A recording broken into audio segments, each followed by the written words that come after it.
Good morning and welcome to the City of Boynton Beach Budget Workshop for Fiscal Year 2021-2022. Today is July 13th, 2021 at 10:04 a.m. I'll ask everyone to please rise for the Pledge of Allegiance.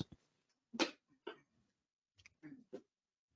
pledge allegiance to the flag of the United States of America and to the republic for which it stands, one nation, under God, indivisible, with liberty and justice for all. May I have a roll call, please? Mayor Stephen B. Grant, Present. Vice Mayor Woodrow Hay, Present. Commissioner Justin Katz, Here. Commissioner Christina Romulus, Present. Commissioner Typin Surga. Present. Mayor, we have a quorum. Thank you. All right. We left off last night at Public Works. So we will begin with that. Good morning, Mayor, Vice Mayor, Commissioners, staff. My name is Gary Denmeyer. I'm the Interim Public Works Director. Today I've got three presentations for you. One's for my operating budget, or the Public Works operating budget. One's for the funds, and then the final presentation I have is for the capital improvement plan. So I wanted to start off with a slide of some of the staff. We have 125 staff. Some of them are represented here. These are the faces of the hardworking men and women that comprise your Public Works Department. They work happily and honorably, and they serve the city and its residents. So this is part of the budget. This particular part of the budget is about $9.9 million. The operating or the fleet budget is $21 million. So I have about $31 million worth of budget items to discuss in my first two presentations.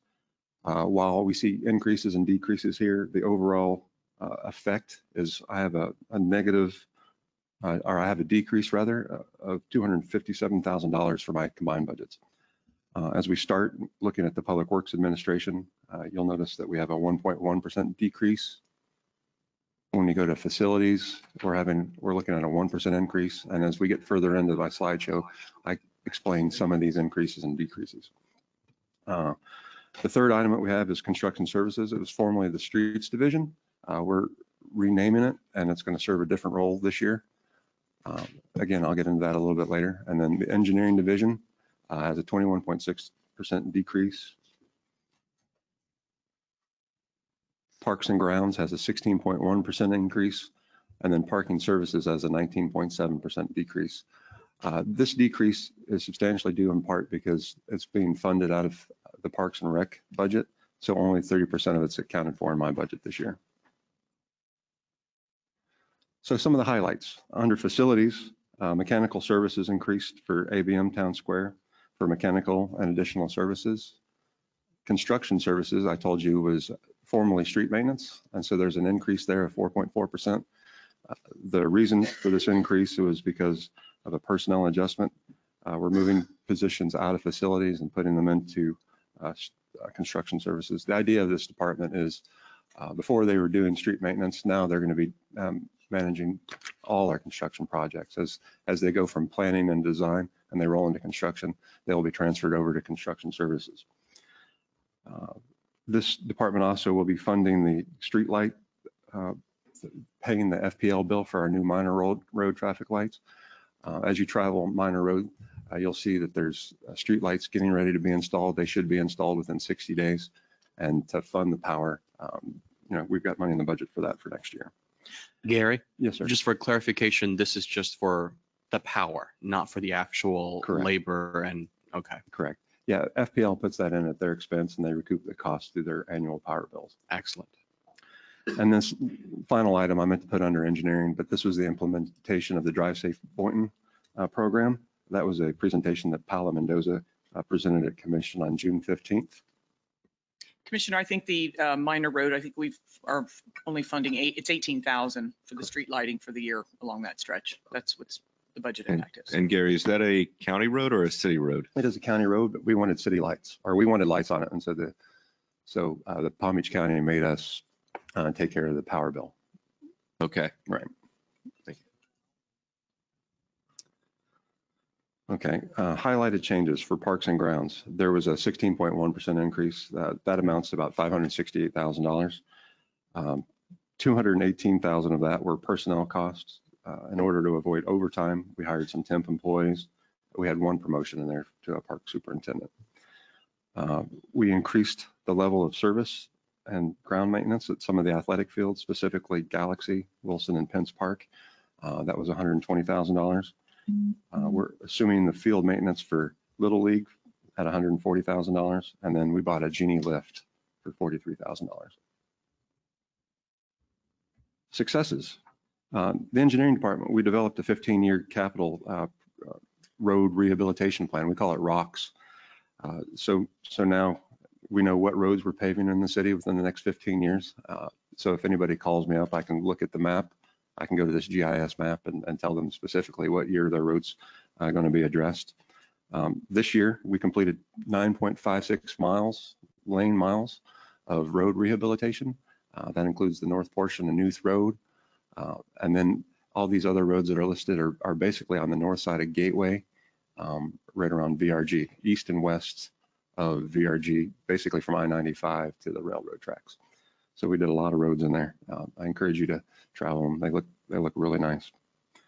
We completed some security upgrades in the lobby at Public Works Admin Office. So now the new entrance for the public no longer has people coming directly into the office, and it's more safe and secure. At the Oyer Club Park, we received a grant to help fund the boat ramp replacement. This project will undergo, or I'll talk about it a little bit later in the presentation. One of the things that we did that we're very proud of is Kids Kingdom. You remember that it was on Town Square. So a big piece of that playground was relocated to Forest Hill Park. So it's just been completed. It's been mulched around, and it's now open to the public. We got a few more things that we're doing there irrigation wise, and we got a community greeting day going on there. But real proud of the changes we've made at that park. And then one of the other successes is we've implemented this Transcendent software. Perhaps as you travel the city, at the door jams, you see the little yellow stickers. That's all related to this project. And so now we keep an inventory, and this program will tell us when things need to be maintained, and it's very useful. Gary, Yes. is the ROCKS an internal program or an external? It has an external face to it. I haven't published it and made it available, but I certainly can. Okay. When? As soon as you want. No, I can get that implemented probably within the next 30 days. Can we partner up with marketing to do a rollout of that, just like My Civic and all that? That way it's publicly known. Yeah, absolutely. Yeah, I think the public would like to see that. Some more challenges that we had this year. It's rising construction material cost. I was talking to Kevin Ramsey, who's in our facilities department, and he was telling me that a sheet of plywood that used to cost $22 is now $75. PVC pipe's gone up threefold also. So that's a big challenge for us. And then I list facility constraints, but that's mainly to say that we have some highly used buildings, and that our staff is so busy maintaining it that we're reactive instead of proactive. So that's a constraint for us. Some of our initiatives, we're going to integrate a capital planning with financial accounting software. It's called Smart Sheets. It's a fabulous new program. We have our CIP, or last year's CIP programmed into it, and it just makes it so much easier to track the projects. This year in facilities, we're going to be implementing a career path.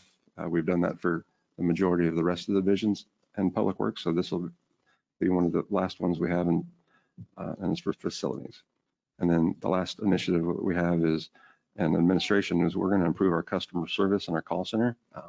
We have a call center that they have in utilities, and we're bringing it over and expanding the model to Public Works. And this is the end of my first presentation, so I'll stand available for questions.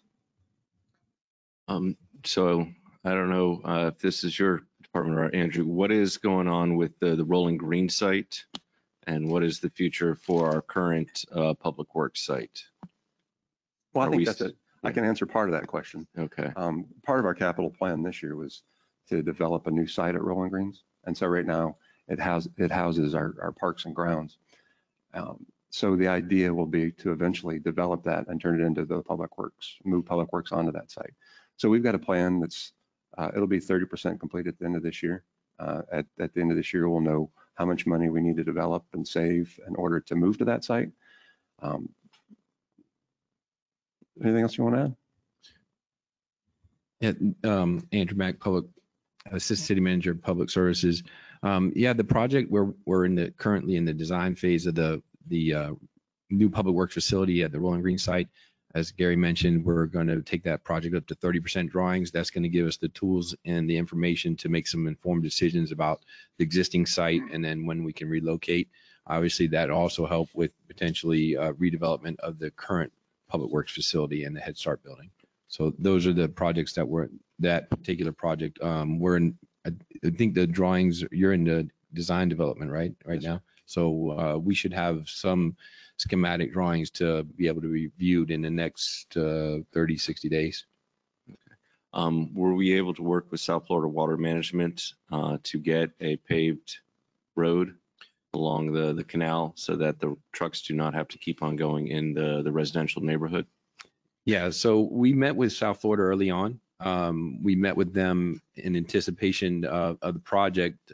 We didn't want to advance the project if that was going to be a hindrance. So we did meet with them, and they did green light the use of the location.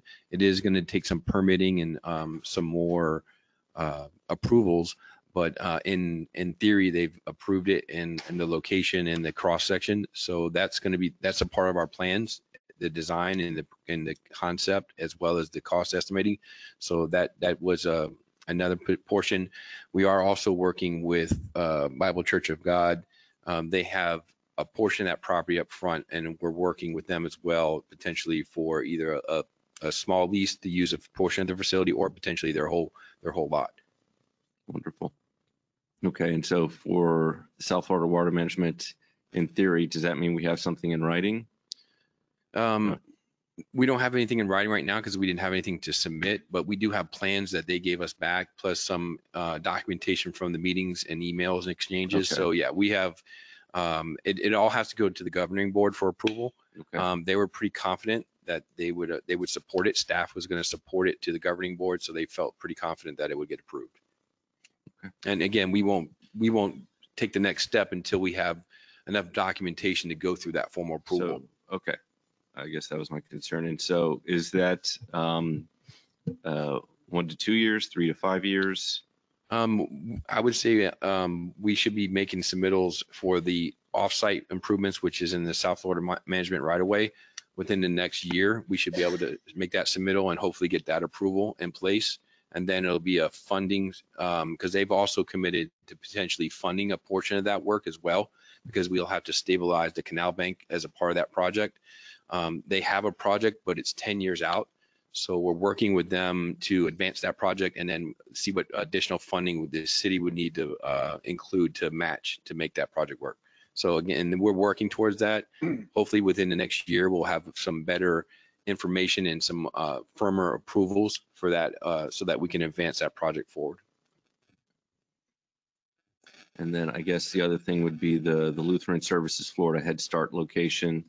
What is, I believe we gave them until February, March of next year, but that's most likely going to be extended. And what is the plan for that location? The Head Start location? Yes. Or the future or the existing? Or both? The southwest corner of Northeast 9th, Northeast 3rd, adjacent to our current public works. Right. So once they've relocated that facility, one of the main drivers in us relocating from where we are now to the future site is facility constraints. Right now, that site is we're busting at the seams at that site. Vehicle parking, all the different things that we have there. Storage is a major issue.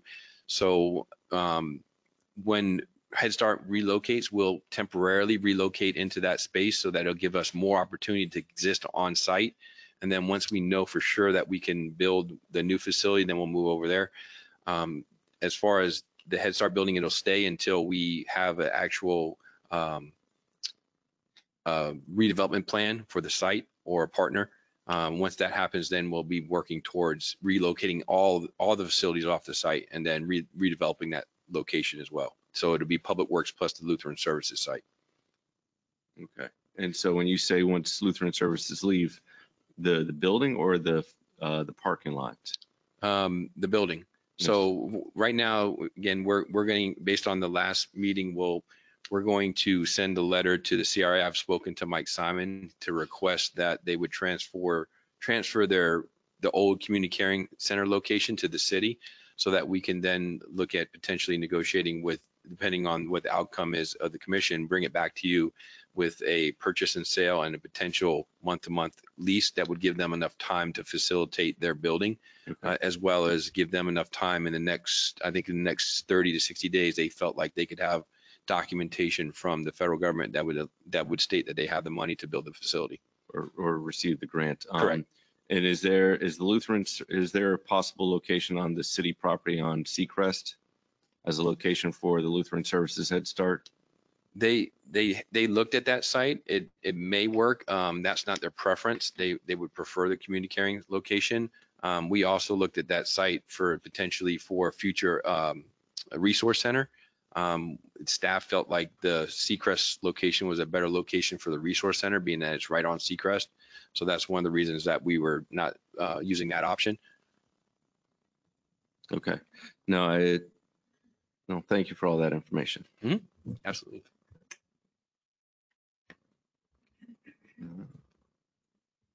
All right, I'm going to move on to the other funds. Before you do, Gary, I just want to inquire regarding the resource center. Is that something that's reflected in this year's budget? Is that something that we're allocating for future years? It's not in this year's budget. I think that's something that'll, when we get to the master spending plan with ARP, that's something that we'll be looking at, potentially using funding for ARP to build that building or portion of it. So we'll start the planning phase of that project hopefully next fiscal year. That's the plan, is to at least have some kind of preliminary drawings and concept drawings so that we can bring it back to you to show you what could be built there. And then it would also lay out the foundation for as far as what the cost in time frame as well. And when are we going to have the discussion about the ARP master spending budget you just mentioned? We're going through all of the project ideas. It'll be several months before we are able to come back. We're going to try to identify very, very rough costs on things and specific projects now that we've gotten the kind of the consensus of the commission of those categories that we outlined in the framework. So it's August, September, in the next 3 to 4 months. It's going to take us quite some time. Okay. We'll be bringing that forward. So And it won't be all in one fell swoop, Right. probably, Commissioner. It might be in pieces as we can bring the information forward, as we get the information on different projects and present. Like I said, we'll be talking about it often. So will the format that we'll do it in, will it be in a workshop setting like this, or? At the commission meeting, sure. You'll have to approve all the projects once we've gotten the direction from you. So now it's identify specifics, and then we need to drill down on the eligibility and drill down on what does each program or project look like. And just knowing what we're going through to try to get our little tutoring program up here quickly, it's a lot of work. So we need time to start kind of laying that out and what the priorities will be, and we'll be having those discussions with you. Which ones do we want to do first? Which one, we have a few years to do them. So once I have numbers and timeframes for you, then we're going to say, hey, you let us know what you want us to hit the ground with first. Okay. So that'll be coming back in the next few months.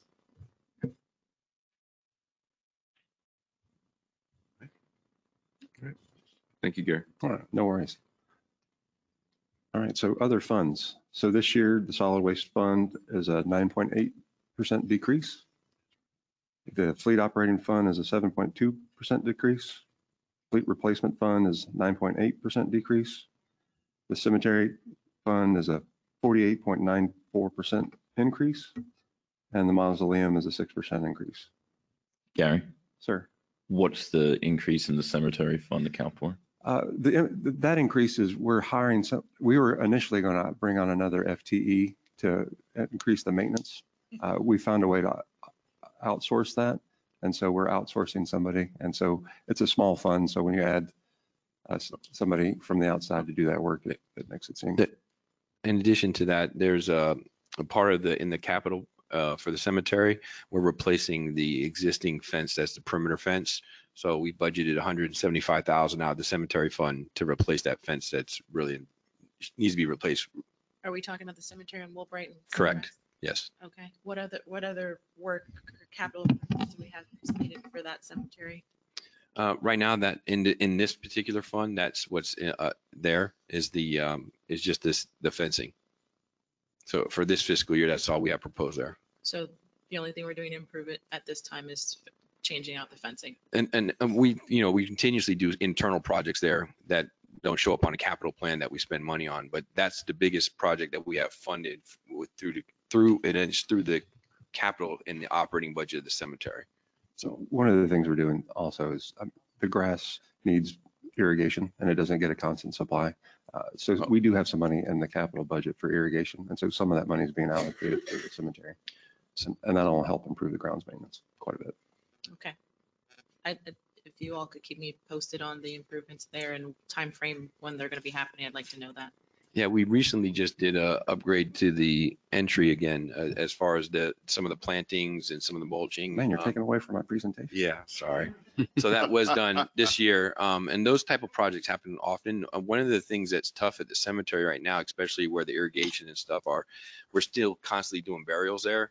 So until we get kind of built out there, and then we'll get a upgraded irrigation system to do a long-term maintenance on the grass. Some of the problems we have is kind of a little bit patchwork network of irrigation there. So that's some of the problems that we have with irrigation there. I mean, why don't we use the irrigation system that the golf people mentioned yesterday? Reuse. We do.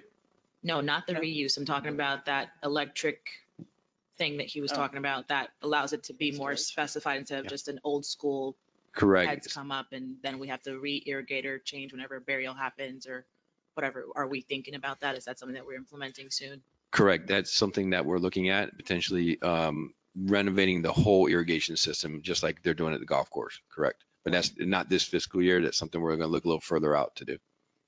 I'm gathering it's a mess of a construction project. It is. So when burials, when we're sold out, there's no more room over there. I think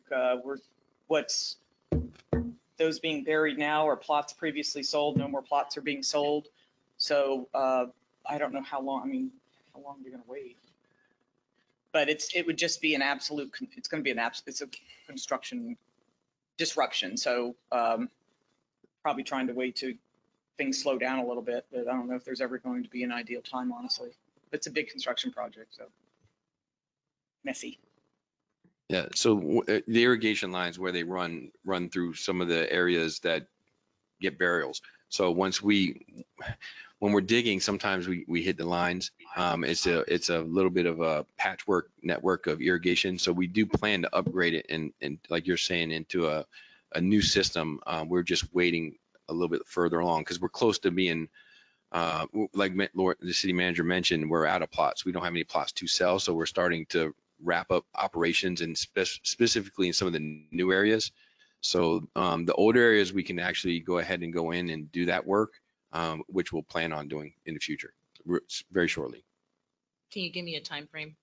12, 24, 36? Within not this fiscal year, the following fiscal year is when we plan to do the irrigation retrofit. Okay, so we're looking at within the next year Yeah. or so. And then since we're on the topic of burials, this is one of our biggest cemeteries in the city. When we run out of space there, where do we send our residents then? Yeah, right now we've seen a big increase in burials at Sarah Sims. Okay. So that's our only other memorial Correct. guard in the city? Correct. And then after that, people would just have to go to the county or elsewhere? Yes. Now we do have some mausoleum space niches, and some of the mausoleum spaces are still available. And then potentially we do have one of the things that Gary and I have spoken about is potentially of expanding the Sarah Sims Cemetery. So one of the projects that we planned on doing this fiscal year was doing some concept drawings to see how that would lay out and what and what that would take to renovate and expand the Saracen Cemetery. So that's something that we'll be looking and investigating this fiscal year as well. It's at times like this that I miss our other commissioner who would probably make a coffin joke or something at this point. But to put a final coffin in this topic, what do we anticipate in terms of, so are we just going to just close out this fund once we kind of get to the point where we filled up all of our burial plots, like, and then we're just going to be out of the cemetery business? Like, how does this work moving Other than the forward? long-term maintenance, we'll be maintaining that forever. Okay. Okay. And there's a fund that helps pay for the long-term maintenance, correct? Correct, the cemetery fund, correct. And how much money is in the cemetery fund? And what kind of investments is it in? I'd have to get back to you on the exact number. I wouldn't want to speculate here, but we can get that information for you. I'd send it to you. Investments are 4 million. Looking it up. And so, if we, That needs to be, that's in perpetuity. So as we no longer have new revenues coming in, we're gonna have to manage that right. And through so in perpetuity. now that I'm a certified public pension trustee, I'd like to see what type of investments that it is in to see if we need to adjust the investment plan to not just rely on interest. We need to do sort of dividends or capital gains to help pay for future anticipated costs. Yeah, I'd like to see that too. I don't know how you make 4 million last in perpetuity. I'd like to see that. Right. Yeah. Quick question. Just on the first one, solid waste, someone pointed out to me, is that should be an increase in the percentage, not a decrease, correct? Correct. Yes. Yeah, thank you.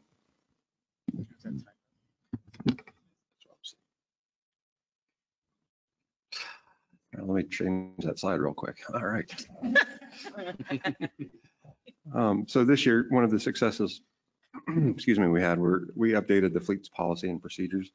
We hired a company a year or so ago, and they wrote some recommendations, and we brought them back to update our policies and procedures, and it helps things run a little more smoothly.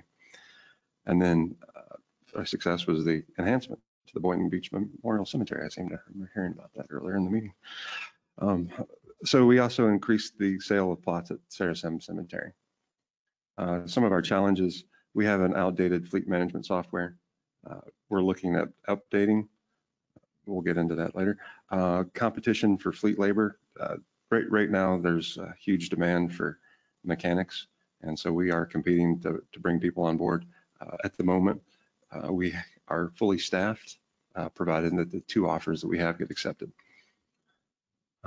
Then our solid waste bulk and vegetation completion rates, they're not as high as I'd like to see them. So that's a challenge to work on. Our initiative this year is we're developing service level agreements with our user departments. Basically, this entails meeting with the people who uses our department and discussing with them what their expectations are and how we can meet those expectations. There's a little bit of back and forth there, and that's going well and should pan out this year. And then one of the things I'm working on is developing a dumpster and bin cleaning service. I'm partnering or looking to partner with a local firm, Palm Beach County local, so that they can come in and steam clean the cans and eliminate odors. And then I'm working with the Solid Waste Authority to increase the participation in the recycling program. We've distributed bins to several hundred people in Northeast Boynton, and just on Monday's route alone, there was a 11% uptick in the number of people recycling. So it's very encouraging. And then we also mentioned replacing the fence at the Boynton Beach Memorial Cemetery. And that concludes this portion of the presentation. And then that brings me to my final presentation on the capital budget. I So, have a question. Go ahead. Can you go back to the one about the cleaning of the waste bins? Yes. How would that work? Are residents going to get a replacement? And then how would that work? So what happens is I want residents to call us. And so for $20 a month, we can steam clean their bins once a month. The commercial customers are pretty much the same way. So the idea is for the commercial vary based on the size of their front end loader. But the idea is they would call us and then we would coordinate the service. And so we are going to negotiate a fee with the company that we're talking with. And just once a month, right after the trash is emptied, they come by and they clean the can. And what happens is they pick it up and they invert it on a nozzle. And then the nozzle steam cleans it, has a whirling head on it. And so it shoots steaming water out and sanitizes the entire can. Okay. And the $20 a month, it's like a subscription type thing? Correct. Okay. Correct. And, okay. Yeah, we had Water's Edge as a test pilot. We went and cleaned their cans. We're trying to see if they like the service, but we filmed it. So Eleanor and I went out there and we filmed it, and be happy to send you the video. Yes. Okay. Sure. Great. All right. My two questions in regards to recycling program, is the city going to start getting into helping our residents compost?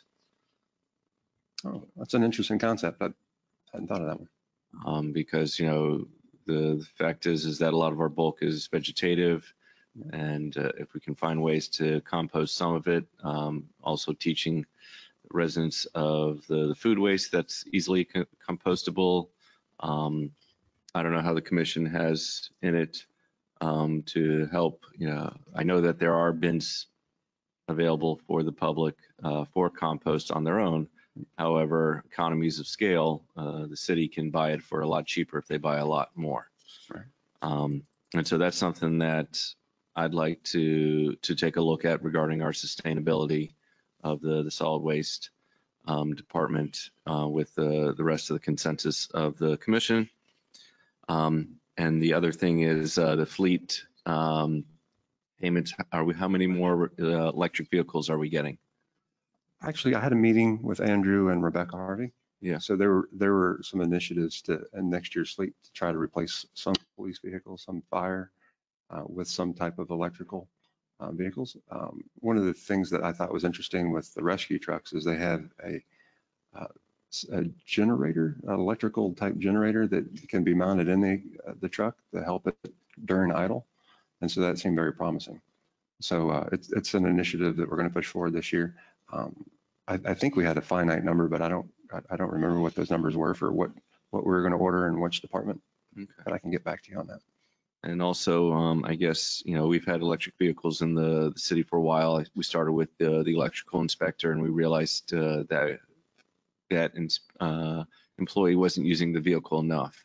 I know community standards travels quite a bit throughout the city. Do any of the community standards have electric vehicles? Yes, so let me answer that. The vehicle you mentioned, we did transfer that over to community standards based on the usage. Obviously, the payback on an electric vehicle needs to be driven for it to get the payback. So when we moved it over, we've seen that the community standards staff use it every day. We also purchased 2 additional vehicles for community standards. I think it was this fiscal year they received it. 2 more additional electric vehicles. So we do look at electrifying the fleet. There's a right fit for location depending on the usage. So definitely community standards going forward. They actually love those vehicles. They've worked out very well for community standards. Some of the more admin style functions are the vehicles of the fleet. That's what we're looking at moving to electric vehicles. And we do have the 7 hybrid police vehicles that we purchased last year. Those seem to be working out pretty well. We're pausing at the moment to make sure that it's a good fit. We may purchase them next year as well because the funding's there for those vehicles. We'll be working with the chief and further evaluating how the performance of those hybrid vehicles did to see if we're going to purchase some more. All right. And when we do that, because I know a lot of the officers run their vehicle because that's kind of a mobile office as well.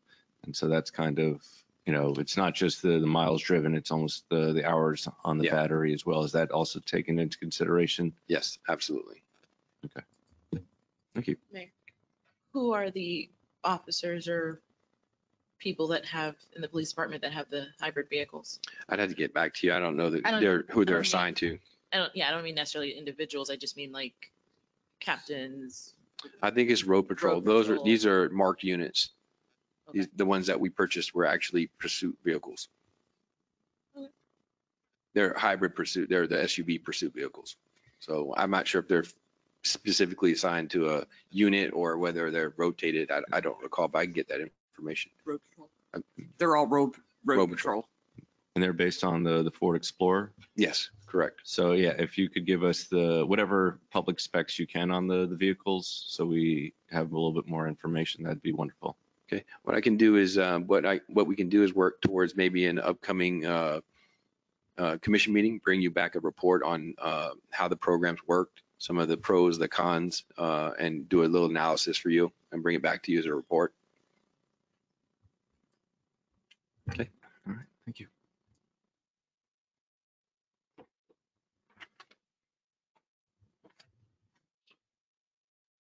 All right, and that brings us to the capital budget plan. I want to start by saying projects end up in our capital plan. The managers from the respective departments, they do a project sheet which details the project, the importance of the project, and the necessary funds to complete the project. Then a meeting is held where we all get together and discuss our priorities, and then it's a little bit of give and take to determine which projects are selected for the given year.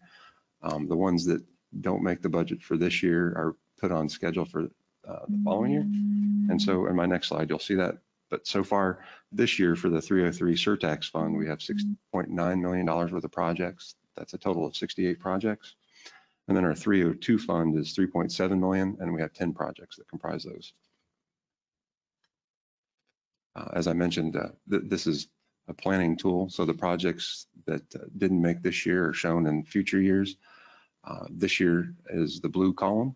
And so we've got $654,000 in general government projects, 74,000, 75,000 in HVAC projects, 3.9 million, if you will, in rec and park projects. We've got $260,000 in safety projects and IT projects. We got 475, and then $1.6 million in roadway projects. Again, our total is $6.9 million. And is this that's from the Surtax with the limitations of certain uses of the funds? Correct. Yeah, we wouldn't be allowed to do landscaping on the Surtax dollars. Okay, would we be able to build so much as the resource center with Surtax dollars as infrastructure? It would take an amendment to the CIP or the approved project list. So yes, we could use Surtax dollars for that. Okay. A question. For communities that have, like, they're not HOAs, but they have a marquee in front of their community, who funds that? What do you mean by marquee? Like a Like a landmark or whatever you call it? sign? Like sign. yeah, they do. It's typically on private property. Okay. There are a few places that we've licensed signage for the community that are in the right of way. I believe Like Coquina Cove? Coquina Cove, correct. That's a Mission. little sign here by the fish market. That's our sign. Neighborhood. Landscape, do you remember, right by, across from Frank's? So if you, Right. you're correct. There are some historic marker style signs for neighborhoods. Those, we do maintain those. Right. Those are typically in either an easement or in the right of way as well. But if you're looking at a major sign, like a entry sign going into Knollwood or something like that, those are typically done by the private communities. Okay. Is that something that anyone on staff could help that community if they wanted to do something like that in terms of pointing them in the right direction of Sure. how to do that? Who would I speak to about that? You can send them to my attention, and I'll coordinate. Okay. And on the aspect of signs, the Woolbright Road sign coming from Knuth is in need of repair. Is that in this next year's capital improvement plan? Is it just the street sign? Or- No, it's we have one similar, the same exact sign on Congress Oh, okay. coming from Hypoluxo. I do think that the welcoming signs to the city need to be updated. Couldn't agree more. Yep. We need something more Uh, landmark. And not, yeah, so whatever we can do with our new sign ordinance to make it, we did what needs to be done. And is there a different type of paint we could use? That blue fades quickly. So could we put some kind of protective, I don't know, gloss over, I don't know, but it really goes out. It looks good once you do it. And after a few months or so, it just. Yeah, the Florida sun's very harsh on some of our paints. I understand what you're saying. We can certainly look into that and see if there aren't better ways to, there has to be something that they can do with paint these days to make it last a little longer. Mayor, just to be clear, what I'm supporting is not just that some of our signs are improved or replaced or repainted. I really do think we need something larger, something bold that's going to bring a lot of pride to the city. So when you get off the highway and you enter Boynton Beach, it's a wow moment. That's what we don't have. And you know, when you do that and you go to Atlantic has those great big, I'm not sure what they're called, but it's a very big message that you've entered Del Rey. And so we need something like that for our city. So yes, to these smaller signs for improvement, but we should start thinking about something grander. Mayor. So I was saying similar to what we have on Federal Highway with the CRA. The one, So we have the Right. two welcoming signs. And so something like that, yeah. you know, those were tens of thousands of dollars, I think $100,000 combined. I'm not saying something in that sense, but I do want to put something, what we can do with our new sign ordinance for the welcoming signs. And then also, I know that we have Tree City USA that we can post throughout the city, and especially with the things that we've done at JC Park and at Barton Park, I think those would be locations of putting these Tree City USA so that people know what we're trying to do here. And this is something staff's been discussing for a couple of years, and we do have some preliminary funding in capital next year to begin design work for all of our major entry features. We want to be thoughtful in design and perhaps incorporate our public art program into that and be able to, have that wow factor. We're well aware that that's something that we need. It's a challenge coming off of Boynton there. There's no irrigation at all in that corner. Very limited space. DOT now is going to be coming through and tearing all of that up. So we're not moving quickly on doing anything at the Boynton 95 interchange until that, not investing what would be potentially Right. $50,000, $100,000 for that Right. intersection until the project's done. I'm saying coming west from Boynton Beach Boulevard, coming west. West. So you're heading east from Knuth Road, Military. Right, the one you're mentioning. Yeah. We'll certainly do that. But when we talk to major entry feature, Okay. it's taking a look at standardizing, but not even standardizing, but coming up with some preliminary design ideas of what those And areas can look hopefully like we can partner for the with the CRA for the Boynton Beach. So, Well, and now that we have the land, even at MLK and Federal, some of, one of the corners, we can do something amazing there as an entry feature onto MLK and into that, Correct. area. So we've talked about that. It's just a matter of, the time and then getting some designs done. correct. The finding uses for the non-conforming land. Yeah, exactly. Just another general question. I don't know if this is the place to get an answer, but you spoke of Federal and MLK Boulevard on the northwest corner, most ugliest building in the city. It's coming down. Can you give a time line approximately when that's going to happen? No, it's all, Jim, Jim. the lawsuit's concluded on that, isn't it? Yeah, It is concluded. I don't know the timing of the demolition though. Yeah, it's So did it's a the, process, but I know we've identified it. And Adam, I don't know if Adam's Okay. here. Do you know the timing maybe, Adam? Yeah, we did conclude all of the challenges to that, and Morning, Adam Temple, Director of the Development. So we do have the authorization and we've procured the vendor. We have the permits to demolish the building. It's my understanding 2 weeks ago, The property owner filed a last minute court proceeding in the circuit court. So I'm not aware if that's been resolved or not at this point.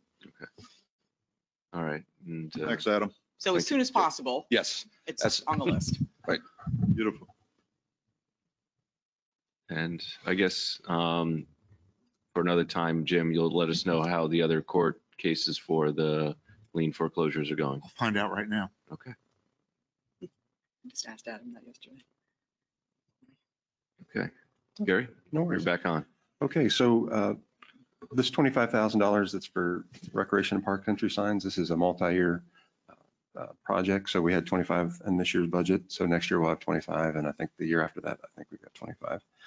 We've got $40,000 for painting the light poles that are on the intercoastal waterway leading from what we're now calling Mangrove Park out to the intercoastal.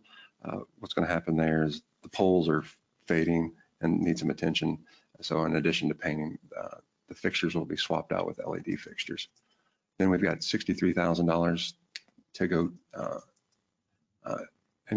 improve the access control at Rolling Green. There's going to be some cameras installed.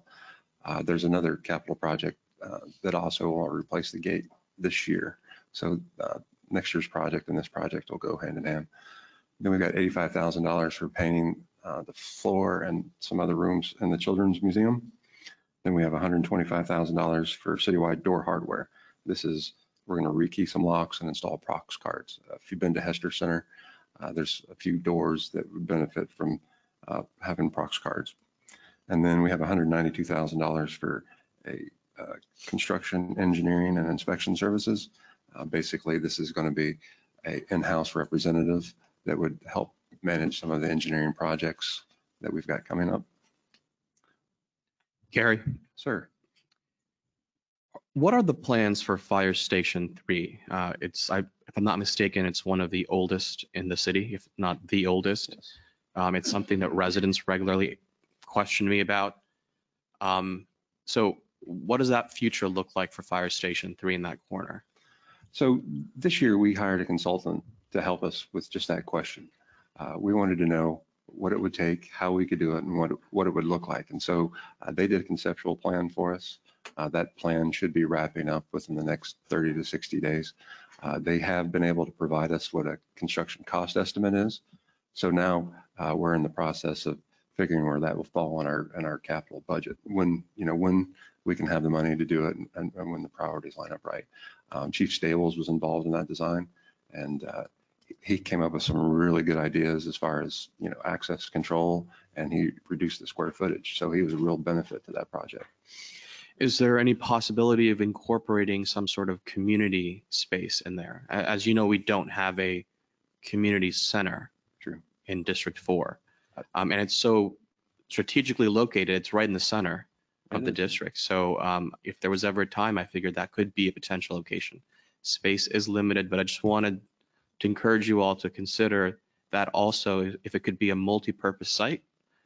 I know it's not just a fire station there, but if there is room for community center, that would be greatly appreciated. We just don't have one in the district at all.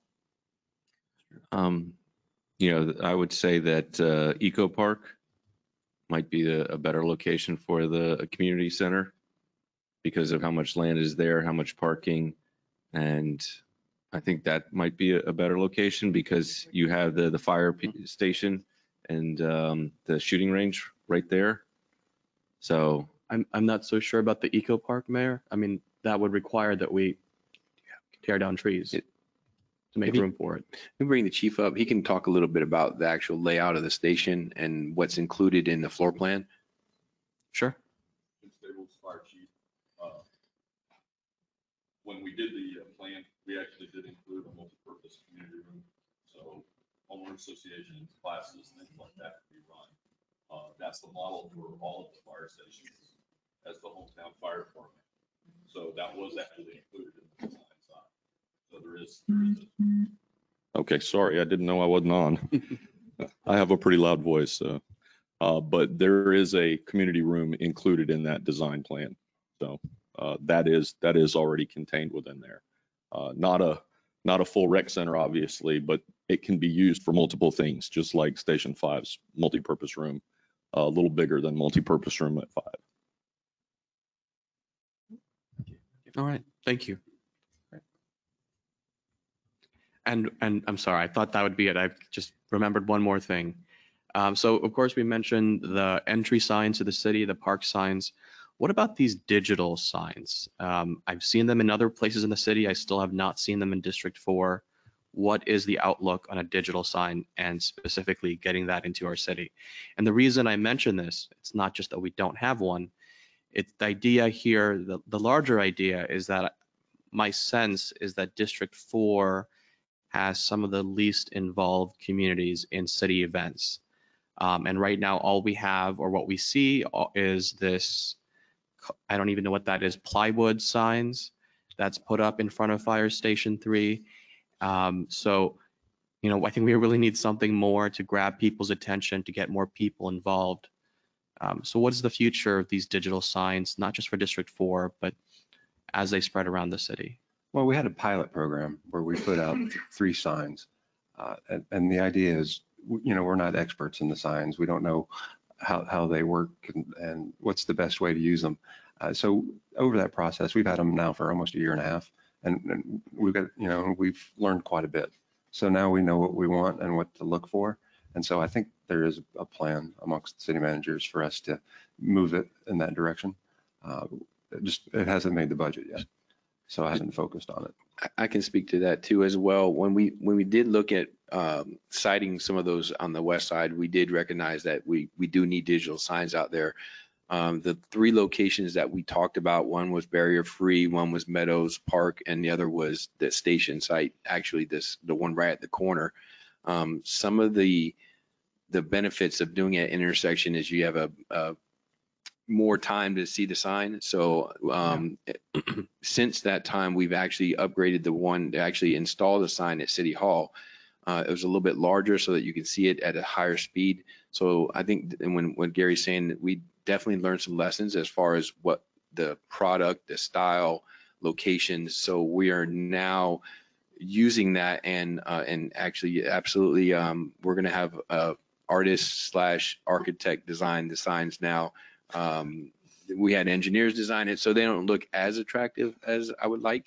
We've had some upgrades that we're looking at as well. So I would hope that this fiscal year that we would be able to get those locations and probably at least do one sign out west, like you mentioned. So, This year. yeah. So what This again? fiscal year. Correct. So even though sometimes the projects are listed up here, things come up as we ebb and flow through the year. Yeah, these are the major projects. There's still other projects in there.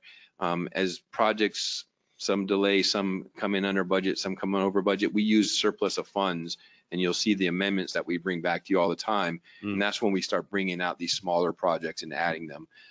It's a real challenge because we only get a certain amount of money projected every year through the sales surtax. So right now I think we have a little bit of a fund balance, Tony, in the account. So we can add some projects as we go forward, mentioning the signs and the medians, the entryway signs and the digital signs. We'll go back and come up with a plan and bring that to you as well. Can surtax dollars be used to pre-fund? For example, if we wanted to plan for a grand entry sign to the city, could we pre-fund those type of items using this money? When you mean pre-funding, meaning Set aside money, right? Because I think it was mentioned that these are large projects, they're expensive, so they don't overwhelm any one fiscal budget. Then we set aside portions in anticipation of that. Our biggest issue with the entryway signs is actually citing the locations. Because right now, the reason those signs that you saw in the western communities are so small, they're in the medians, and there's a lot of rules and restrictions as far as what can be in the medians with sight distance triangles and things like that. So we definitely can plan for those. I don't know. We need to find another location if we're wanting to do a sign like the one down on South Federal, the one that the CRA did. Or the one that's next to the canal as you come in on Federal on the north side. You know, those take a little bit more planning as well as, like you mentioned, are going to cost a little bit more. But yes, absolutely, we can use the surtax to program those out in future years. All right, thank you. Yes. Gary? Sure. Just to confirm, when we repaint the poles, we are going to use the same color, the teal, on Ocean? Well, on Ocean Avenue, yes. The mangrove, that's the project that I'm doing with the CRA, and that's funded this year. Okay. So we'll be doing that later on this year. But yeah. Good. Just to clarify that, because from federal to Seacrest, the poles are going to be black. Because remember, the block that we did on Ocean where Town Square is, all those poles are black. Going over the bridge, those will retain the teal. Because the motif of the actual bridge has all the teal on the bridge. Right. So from federal east, we'll retain the teal. On the west side, we're going to be going to black. The teal seems to fade a lot quicker. So the black holds up a little bit better in the environment. Okay. And this may not be a question for you, but I want to talk about while I'm thinking about it. The fence, it may be for Casey, at Sims Park.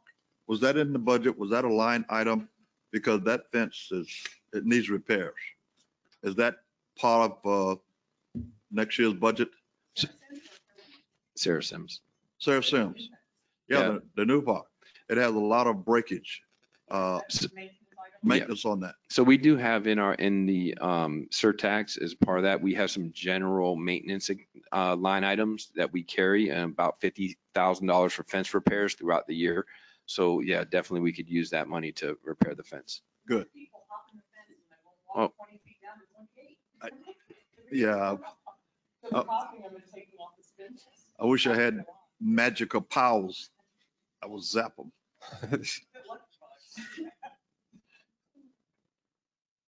Okay, I'm going to move on to Recreation and Park Surtax projects. So earlier we talked about irrigation repairs. So we do have $60,000 this year for making repairs at multiple parks. The cemetery was one of them. We have $150,000 for Oyer Park improvements. There's a fishing deck that we're going to try to repair, anticipating about $100,000 for that cost. The county's doing a dredging project and anticipating that we're going to have to participate in that. So that's $30,000 we have for that. And then there's some security upgrades for Oyer Park also. We have $185,000 planned this year for trash receptacles, picnic tables, and benches for various parks. We've got a program where we've outlined the parks. We've got tier 1 parks and tier 2 parks. And so we're trying to make sure that all these parks have the same amenities or the same style amenities. And then this year also, we're spending $398,000 on security cameras for ICP, Hester, the cemetery, and for Oyer.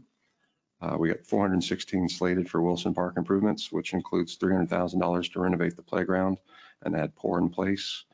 We're going to spend $100,000 on the athletic field. That entails laser grading and then relaying fresh sod. And then we're spending $16,000 on the basketball courts. Gary? Sir. Is the implication here on the cameras? Are you saying that Sarah Sims has more cameras than the ICP, Hester, Cemetery, and Oyer? Well, Sarah Sims has cameras that were installed with that project. So these other parks don't have the level of cameras that Sarah Sims has. Okay. So usually what happens is we team up with the police department to see what they need and want. And then we value engineer a little bit. And then, so we try to make sure the professionals get what they need. Okay. But do we actually need cameras at the cemetery? Yes. Yes. What happens? Is there a gate that we close every night? We used to have a gate there. We don't have it anymore. So there is access to the cemetery. There have been some. We're talking Sarah Sims or? We're talking, I think, Boynton Beach Memorial. Yeah. Okay. I believe there has been some incidents there that we've been unable to resolve or to look into based on, so with cameras there, we're looking at potentially adding security to protect some of the assets that are there. We've had some vandalism, a little bit of vandalism there. Yeah. Yeah. Part of going into vandalism is the cemeteries degrading the headstones and stuff like that. So having the ALPRs there, I think, is very important. Okay. I have a son buried at Woodbright and Seacrest. Mhm. Had a beautiful flower on the gravesite. was there for about 2 weeks. Someone stole it. It's gone. Nobody knows anything. Thank you for sharing, Vice Mayor. Thank you. And then I don't know if I covered this, but we were spending $2.5 million on Hester Center site improvements. And then the next slide kind of entails what some of those improvements are. This is one of our biggest projects that everybody in engineering and public works is excited about. One of the things we want to do is replace the football field with AstroTurf. Currently, this site is just heavily used by the Bulldogs, and the field really takes a beating. So one of the things that we're hoping to do this year is get that field replaced. And then the other thing we want to do is have the 2 practice fields replaced with turf as well. We've got $9 million worth of work that we'd like to do on this site, and we're really trying to make it an award-winning center, a flagstone, if you will, or flagship, if you will, here in Boynton Beach. It's the plans we have are amazing. So it's really going to be for all ages and all abilities. There's going to be a walking path around. So because right now I visit Hester Center 2 or 3 times a week, and they're practicing for football, and the families, they like to have something to do. So there's going to be walking trails. There's going to be exercise equipment. In addition to, the tennis courts that they got outside, there's going to be new playground equipment. And the most important thing they do, and we talked about this a little bit the other day, is they've got pickleball inside. And that's one of the benefits, that you can play pickleballs indoors in the air conditioning. And so Andrew doesn't go anymore because he got tired of being beat regularly. But Sounds like a challenge there. I am trying to goad him back to getting into there. So, but so it's a really nice facility, and we got plans to make it even better. As we move on to public safety Surtax projects, we've got $37,000 we're going to spend to paint the exterior of Fire Station 4. We're going to paint the bay floor, or paint the bay and then the floor at Fire Station 2 for $45,000. And then we're going to be adding at Fire Stations 2, 3, 4, and 5 security cameras. And then some of our IT projects are, we're going to be adding Wi-Fi for the outdoor space at Town Square. Some of these other projects, VMware, server replacement, and the last item, replace storage SAN. These are all tied together, and they're all part of an IT project. So the ones that aren't tied together are this fiber optic. We spent $50,000 on it this year. There was a cable that was damaged, and so we're replacing the cable. And this allows us to get a fiber cable from the city all the way to Fire Station 5. The police department has laptop replacements. They're replacing their laptops with something that's semi-rugged, so it can handle and be a little more durable for them. And then finally, we've got $65,000 for PC replacement. Here? Sir. Why is the 61,000 in your budget rather than the police department? Well, it's the capital budget, so it's a capital improvement project. So they wrote up a project sheet, and it was one of those needs that they had, and it fit within the budget. So I did have questions on Wilson Park. Do we have irrigation in place for that turf field? Yes. Yeah, there is an existing irrigation system there. Okay, because I did speak to someone in regards to having girls soccer, and they were looking for locations, and so I want to make sure that's good. And then we're upgrading that playground equipment right next to the pool. Is that what was mentioned? Correct. That is the one playground this year that we're going to be replacing and then converting it. Right now, it's a mulch area next to it. They're going to be putting in the synthetic turf, or the poured in place there as a part of that. And so are we keeping the equipment, or what is happening with the equipment? The equipment's due to be replaced. So we've had some of those play apparatuses are need to come out. So that's what we're working on, is to replace that entire playground there. Yes. Okay.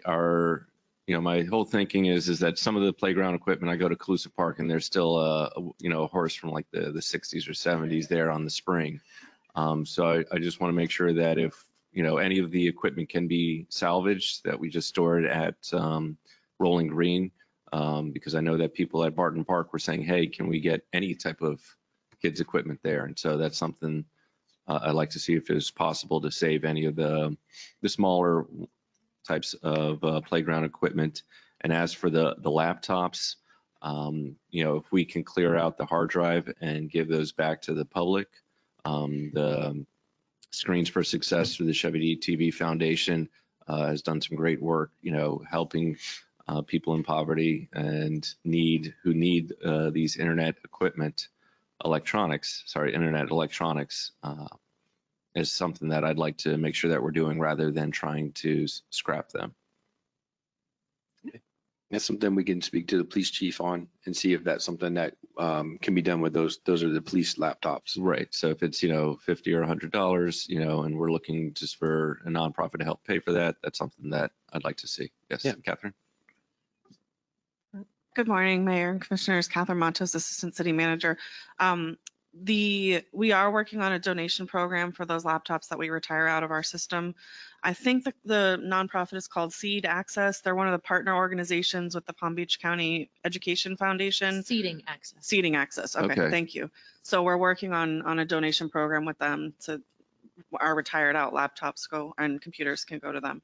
Okay, so. And I have some firsthand knowledge. I'd like to explain a little bit more about what Seating Access does. So what they do is they actually take laptops that are donated from entities like us, for example, and then they refurbish these laptops and then give them to local families that don't have or need access to computers and internet. So we actually work hand in hand with them, with our students, because our students are part of the people who refurbish and kind of prepare those laptops and then go ahead and kind of teach the families who probably have never had a laptop or a computer in their homes how to use them, how to set up email, how to, get connected and apply for jobs and things that they probably otherwise wouldn't have access to.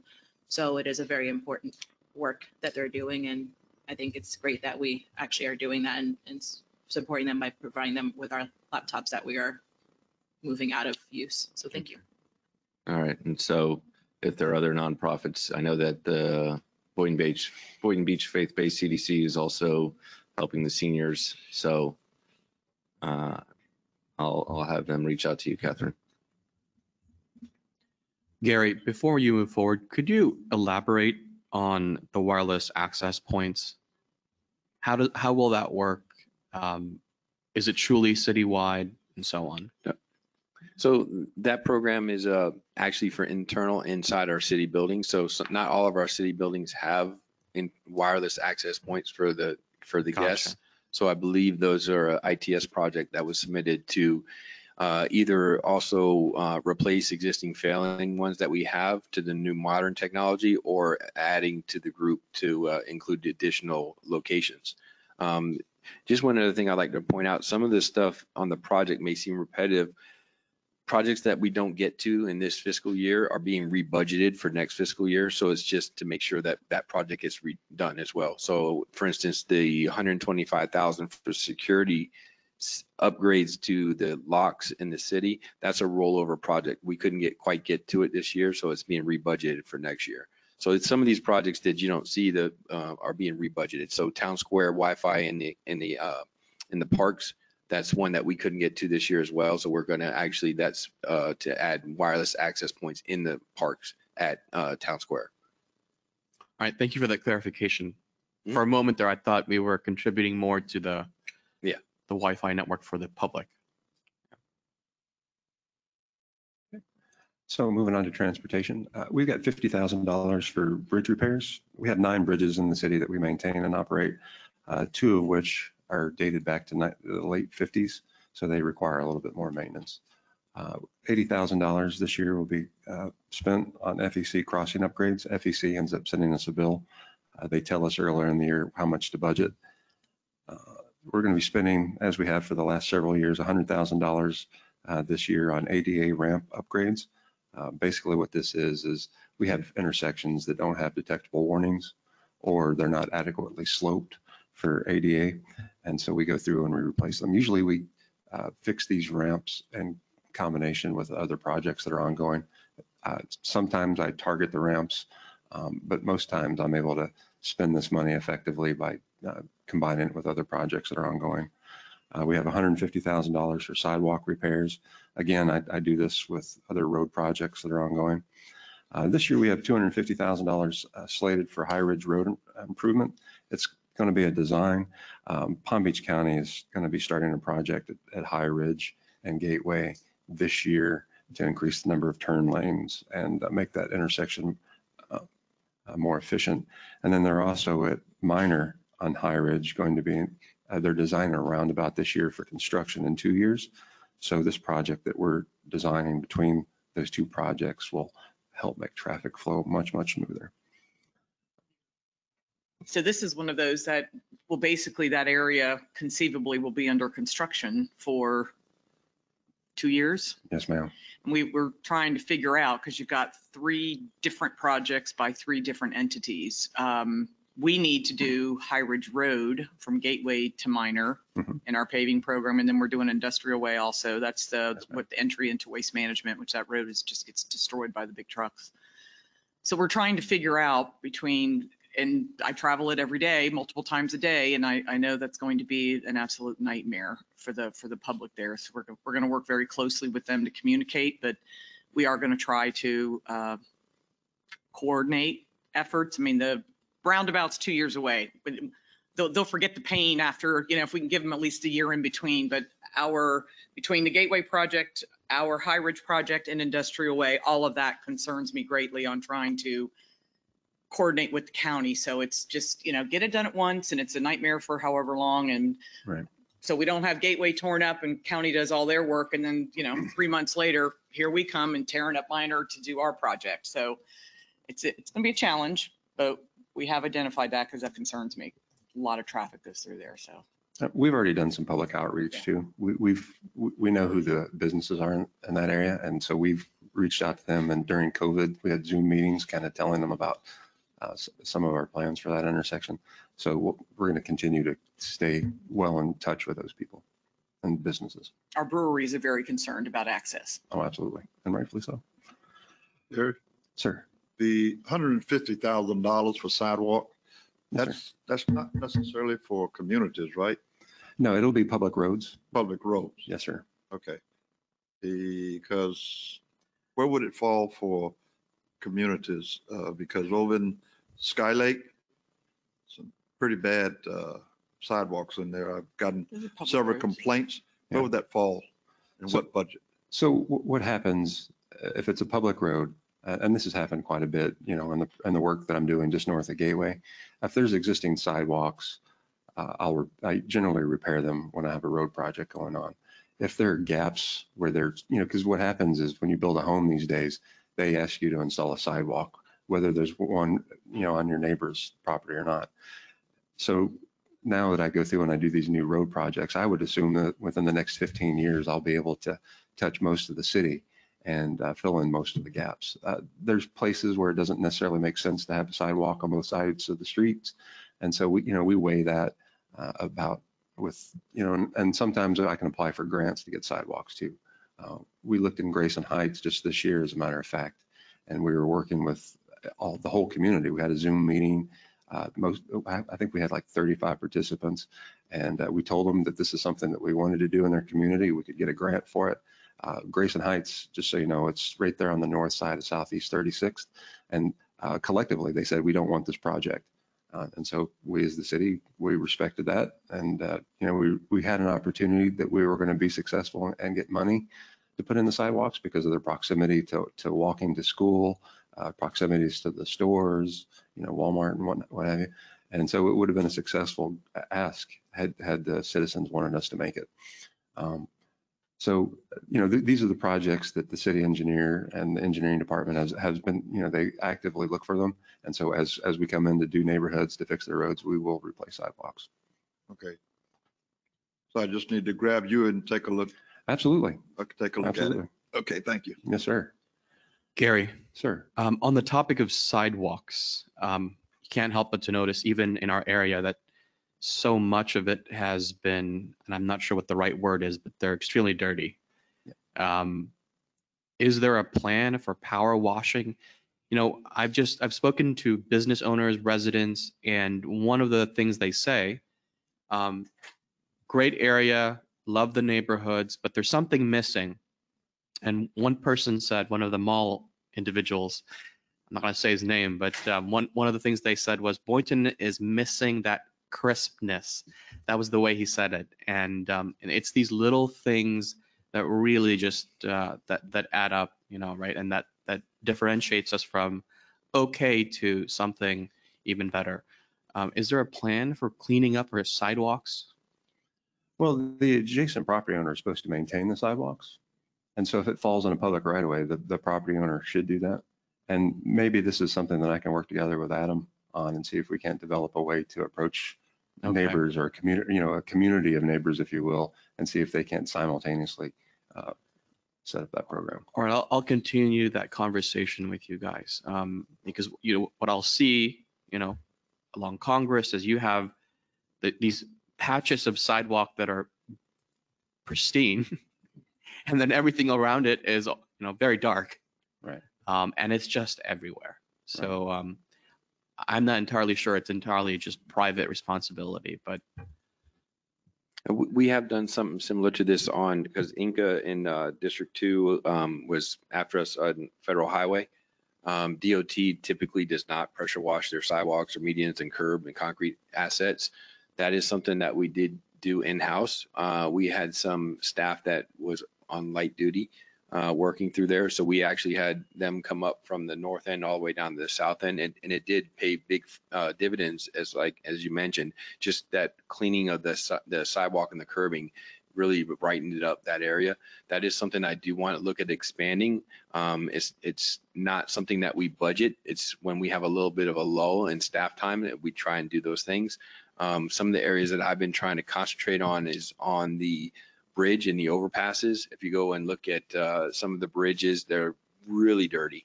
We're going to start pushing for DOT to do some of that maintenance. If they cannot get to it, then we'll make arrangements to get it done.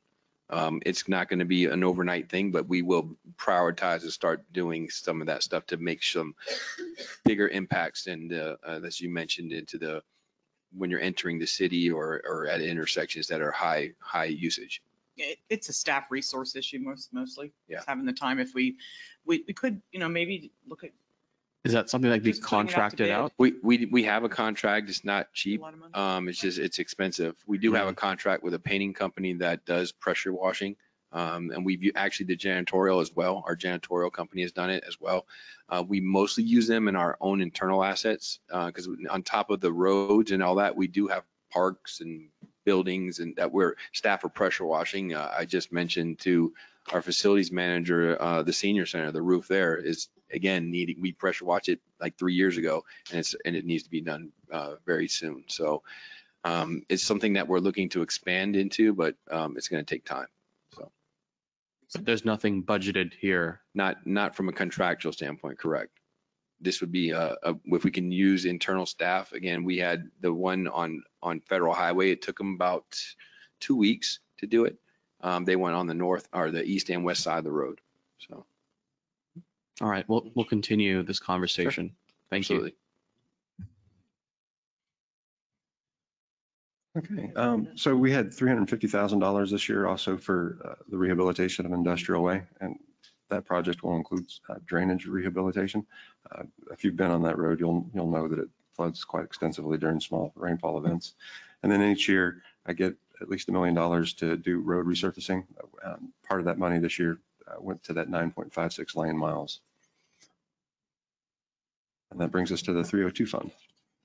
So again, this is a 5-year plan, and this just shows you that we're going to be spending $3.7 million on 10 projects in these categories. And so as I start to go through the categories, we've got the Boynton Beach Extension project that initially was going to go this year. It's been rolled and it should start next year. Also in Recreation and Parks, we got $110,000 for the design at Eco Park. Again, this was money that we're winning a grant for. We've got $1.25 million for the replacement of the ramps at Oyer Park. This is grant money. And usually when we get grant money, that's why we'll find it in the 302 account. Gary, Sir. what's the timeline on the eco park? And if staff could share, in addition to that, Gary, if someone from staff could share some of the good news regarding that recreational trails program grant, I think that's good news. People should know more about that. Casey has taken the lead on that project. It's not official yet. It's not so official. that's Oh, why you we want to don't hold say anything. back? That's fine. We won't get the award until October. Okay, but at least the ranking, I thought that was a very You're- good indicator. Ranked number 1. So Yes. we'll see if things don't change. Okay. Hopefully, but we'll be good. That's fine. That's fine. Yeah. So yeah, what's the timeline on the eco park design? That's a good question. Casey, would you mind coming up?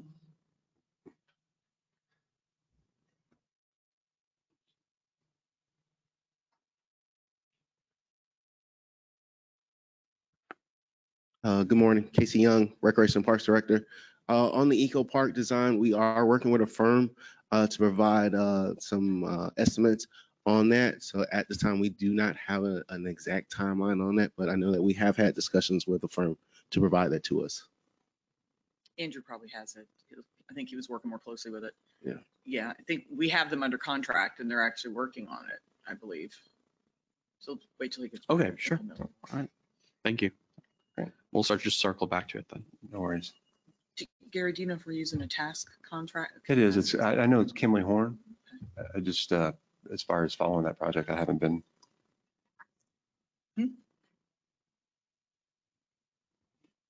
I said it started actually. Yeah. So we're in the middle of apparently getting the scope finalized with them. And then they, Okay, our Boynton Beach Extension project is a $1.26 million project. And it's, again, that's something that we're doing with the CRA. Moving all the landscape planters that are on Boynton Beach Boulevard Extension, replacing them, and then adding new parking, new lighting, and upgrading the landscape and irrigation, and installing security. Did we want to go back to? Yeah, the eco park. Yes, sir. I can speak to that. Yeah, so we're using one of our architect engineers off the rotation from our continuing service contract. I'm working through getting a proposal right now. I have a proposal where I'm negotiating it down for cost savings. We plan to start, I would like to start that project this fiscal year as far as the design. At the latest, it would start in October. So we'll start with the design, which is a full permit set of drawings. And then depending on what happens with the grant, which we'll find out in October, plus the money that's coming from the QPOD board, we anticipate that project moving forward next fiscal year. Excellent. Thank you. And yes, fingers crossed for that grant. Yes. Yeah, that's a must. Yeah. Okay, our public safety projects in the 302 include $371,000 to replace police radios, and then $500,000 for the replacement of bay doors. And so they've got roll-up doors at Fire Station 2. Now they're going to be 4 full doors. And again, they're going to replace the light poles with something that's hurricane or wind resistant. We want a grant for this particular project too. And then our transportation projects include the $300,000 for Industrial Way. We talked about that a little earlier. This final slide isn't something that's in the capital project. It was something that Commission brought up and was interested in exploring some costs. Based on what it cost to install Wi-Fi at Sarah Sims, I made some projections. Sarah Sims, I looked at the acreage, divided the acreage by the cost. And so installation of the hardware was $1,678 an acre. Then the hardware was $820 an acre. What I did is I took the top 30 parks of the city, added their acreage together, and then kind of used those numbers to determine what it would cost to install Wi-Fi. So for $460,000, we could probably install Wi-Fi at 30 parks each year. To maintain the cost or to maintain the Wi-Fi connections, it's going to have an annual cost of $145,000. So what I'm recommending, if the Commission so deemed, is that we could look at spending maybe $200,000 a year for the next 3 years and maybe implement this at some of the parks, and that staff will look at the parks and based on their usage, figure out where we might start making the installs. So for me, it's, looking at the city and for everything, I think it's something that we want to gradually increase over time. I know that, part of the deal for the expansion of the cell tower at Little League Field, we got an extra $5,000, I think, for expanding Wi-Fi in that location. And it's kind of like, let's try to get a park or two in each district each year, rather than, unless there's the economies of scale of doing it all at once. Is there? Or is it more the sense is that we're not getting too much of a price discount for one park, 8 parks instead of 30? Well, it depends on how we're procuring. If a lot of the equipment, I think you can get up maybe on a piggyback through some of our local vendors, and then we wouldn't be paying tax on it. So if it's owner purchased, there's a chance that we can get the same price and do one park at a time. So just to speak a little bit to this is a budget estimate. It's a ROM, but it's what we call as a rough order, magnitude. There's going to be a little bit more detailed work needed to be at whatever locations we prioritize. Some places may need no electric or no poles. Some may need new poles, new electric. So it's going to be a kind of a hybrid. But we definitely can look at prioritizing and bringing back the list when we do the spending plan. One of the things that we're looking at doing is putting this infrastructure in using the ARP money as well, and phasing that over 3 years, or over the 3 years. So once we know for sure that that's what we want to do, then we will go forward and look and identify the actual which parks, and then do a prioritization, and then tighten up the budgets as well to make sure that we have the right numbers. Okay. And then, overall with broadband, we have ARPA money, and I've already talked to County Administrator Baker and the district, because there's going to be, granted, it's not going to happen in 6 months, but all the city managers have asked them, let's all talk about a regional approach to overall broadband into our communities with fiber and real structure. We'll start on this, but I don't know how this meshes in with overall broadband, but I would hope we can get something constructed that's a lot more sound. From my understanding with broadband is that if the municipality decides to create their own, they can start using that as an enterprise fund to help expand it, so that Comcast or AT&T Hotwire would be using our fiber optics cables instead of them milling their own, which I'm sure they think they prefer that as well. And so that's something that I would like to see if what the commission would like to do, because what I've heard in the past is that we need to create a fiber optic loop, so to speak. So, kind of in the sense of we have major roadways going east and west, north and south, surround, going to kind of our parks, Congress, Seacrest, Federal Highway, what is it, not to just necessarily do a piecemeal, but what can we do to have the improvement to our city for the benefit of the whole city of having fiber optics, because there is a great reduction in cost when the municipality is helping with the infrastructure. Because I think Crown Castle owns a lot of the fiber optics through the city right now. And the FPL sold out to them. And so it's kind of like, what does the commission want to do? Do we want to try to have that capital outlay for, whether it's the municipal or private fiber optic backbone throughout the city for our facilities and for piggybacking for private use?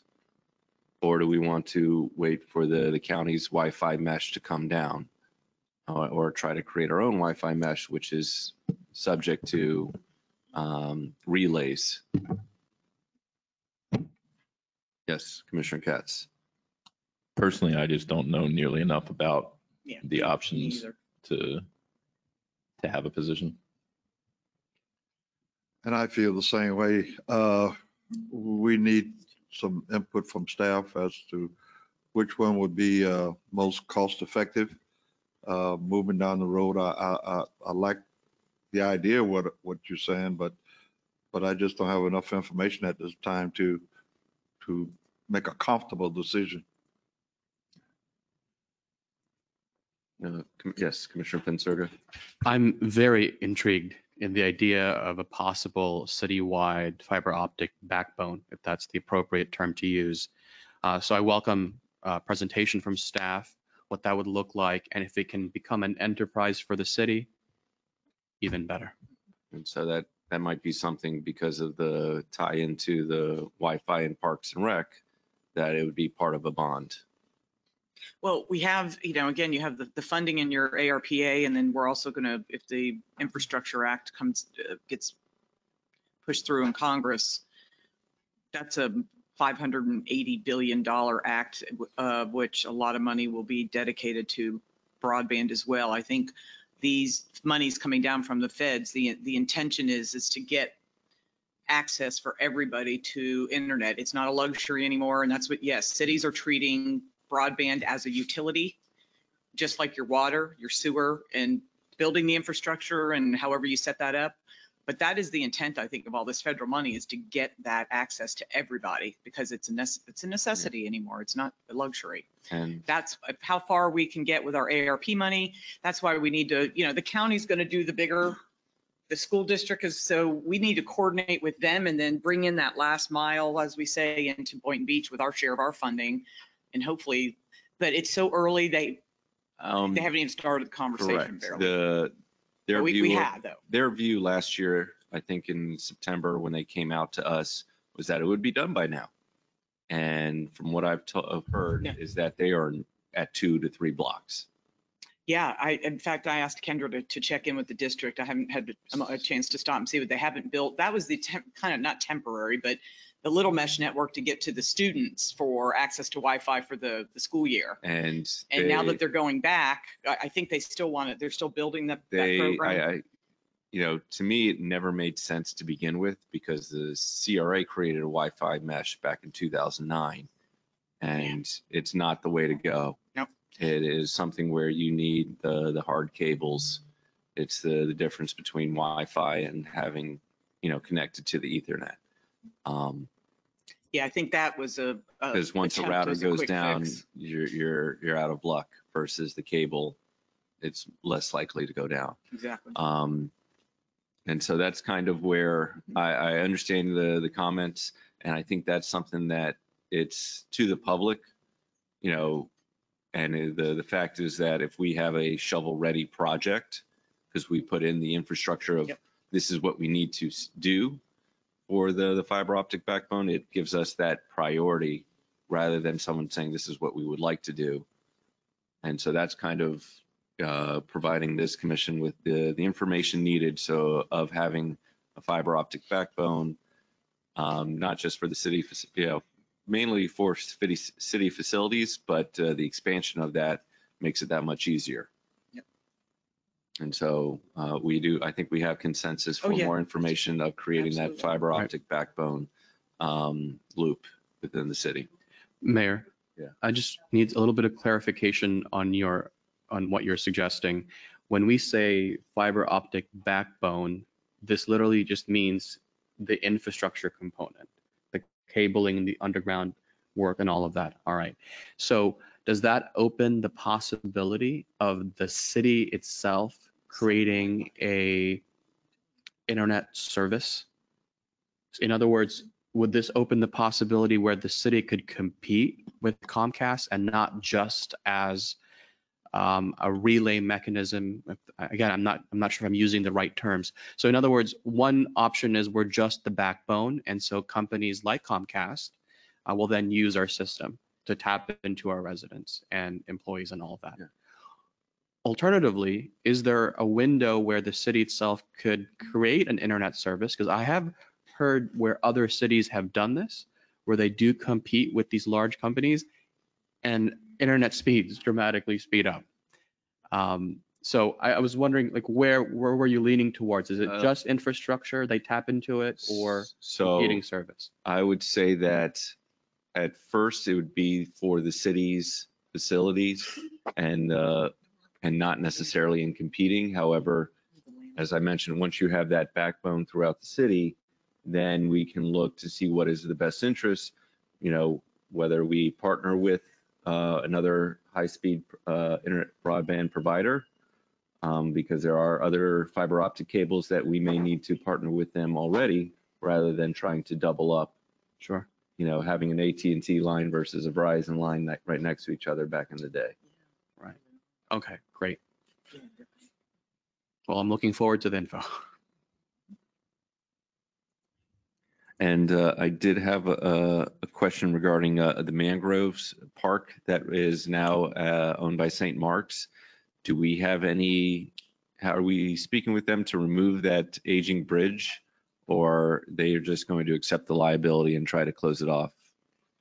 We are actively speaking to the Archdiocese about potentially working through a modification to a lease there to allow us time to remove the boardwalk. So we got hung up in permitting. We had money this fiscal year to remove it, and I actually had a price to do that. There's been some delays in permitting and coordination with the diocese, and I'll leave it at that. Okay, no, that's fine. And is Matt Doyle still overseeing the city's landscaping? No. So who do we have overseeing the city's landscaping? Frankie Lazo, who's the park superintendent. And right now we've moved the median maintenance underneath this construction services streets division. Mhm. So Jose Murray is actually taking over those duties. Okay, and they are also the ones that are approving the landscape designs for the building department? Correct. We have planners that review the landscape design, and then through the DART process, the engineering group reviews the landscaping in the medians and offsite. Okay. Does the city plan on getting a forester or landscape architect back on the? Yes. Okay. But we do not have one currently? Not currently, correct. All right. So I just want to make sure that we got the Tree City USA? Yes. Yeah. All right. So I want to make sure that we still keep that going up. I think we're almost at 40 years. Yeah. All right. Thank you. By the way, Woodrow, I got a text message that said the whole property is actually under demolition right now. That's the property that you spoke about on MOK and 10th or Federal. Okay. Thank you. And that concludes my presentation. Thank you, Commissioners. Thank you. And does anyone have any other questions? Thank you. Fill up the agenda. And so that covered general capital and government Surtax capital. We are now moving on to our utility funds, which will be followed by public comments and the resolutions. Is there a lunch break? Huh? Is there a lunch break? Are we going to work for lunch? Yeah. What's the plan? Yeah, I don't think we have, lunch isn't provided today. So, plus one of our commissioners would like to leave by 1 o'clock, so. So you're saying hurry up? I said be as informational as possible in an expedited manner. Yes, sir. Let the church say amen. That's good. It'll be concise, I promise. My name is Joe Paternetti. I'm Utility Director, and I'm here to present the utility budget for FY22. Let's see if I know how to work this thing. Okay, as you know, the utility budget is based on 4 components. Operating cost is the cost of providing our services. It's made up of fixed cost and production costs. Renewal and replacement costs are for keeping our infrastructure in place and working properly. We have government transfers going to direct overhead, fleet pre-funding, and the general fund. And finally, we have our capital budget. These are the values for these 4 components of our budget. The operating budget's 38.6 million. We have an R&R transfer to our capital budget of 8 million. Intergovernmental transfers, a little over 8 million, making up the 54 million. We also have a pretty robust capital program for FY22, $31.6 million.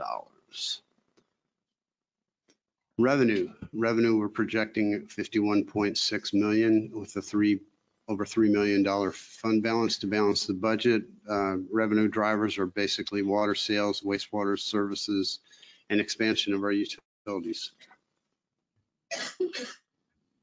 Utility operating budget is composed of 13 divisions. These are the first 5. The last 2 columns show the change per division. I won't go through each of those. You can see those. Those are relatively small changes.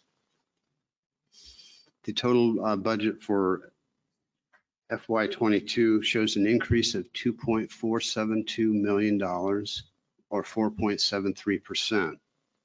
As you can see, administrative budget increased due to moving some costs typically allocated to each division under a single account in the admin budget. Also shown is a large increase in the first line row there is the wastewater, regional wastewater plant. That increased fund is a one-time increase for the new deep injection well, which is currently under contract with the regional plant. So we're going to be supplementing that in providing that funds along with this city of Delray. They're going to be contributing the same amount. Successes. We have listed only a few of our successes here, but basically you've heard it before. We've had a challenging year with COVID-19 and the utility had adapted staff schedules and operational procedures to conform with the guidelines and provide continuous service to our community. We were on site 24/7 throughout the pandemic, and staff really performed well. And I'm very proud of how we managed through the pandemic with the support of all our other divisions, all our other departments actually. The utility added 580 new Hypoluxa water customers, which increases our revenue $125,000 a year. Staff continues to upgrade our GIS database and dashboards. We were awarded over $2 million in grant funding for the East Water Treatment Plant Generator Project. We're working with the Department of Economic Opportunity to finalize that grant so we can move forward with construction of that generator project. We had several other grants that we've applied for and were awarded. There's providing funding for adding fluoride to our water at the East Water Treatment Plant, to name one of those. Some of our challenges, we've heard it before from other departments, is succession planning and attracting qualified staff. With our aging workforce, we're trying to train our younger workforce and encourage them to advance through their career paths. Some of our initiatives is we're continuing to expand our water and wastewater service to other areas. We're anticipating bringing on Colonial Estates in FY22, which is another 250 water customers and their mobile home development on Military Trail south of 23rd. We're also taking steps to harden our cybersecurity for our utility operation. That's ongoing. We're having workshops coming up very soon. So we also have multiple water treatment plant projects in our capital budget. So we're going to be initiating those soon. We're also continuing our efforts in flood mitigation in the areas listed here, Boynton Lakes, Lake Boynton Estates, Chapel Hill, and Ocean Parkway.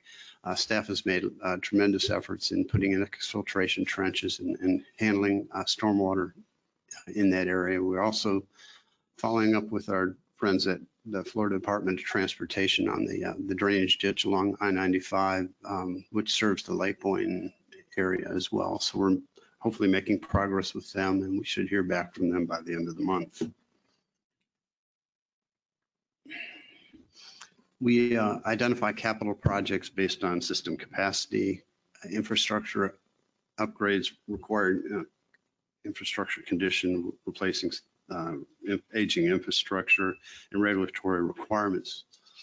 Our capital needs we're projecting out over 20 years, and these are inputs to our rate model. Here's a listing of some of the major capital projects we have for FY22. The list here totals over $18 million. We're replacing the membranes at the Wastewater Treatment Plant. We're under a contract now with a consultant to do pilot testing to determine the best membranes to use for that switch out. That's for $6 million. Master Lift Station 317 upgrades. We're expanding the capacity of the master pump station on Boynton Beach Boulevard west of Congress. East Water Treatment Plant showing its age. It's over 60 years old. So we're having some filter and clear wall rehabilitation, structural rehabilitation to our clear well area in the plant. We're also upgrading the generator system. Right now, we're renting a generator for about $8,000 a month or more. So that's going to bring our water costs down.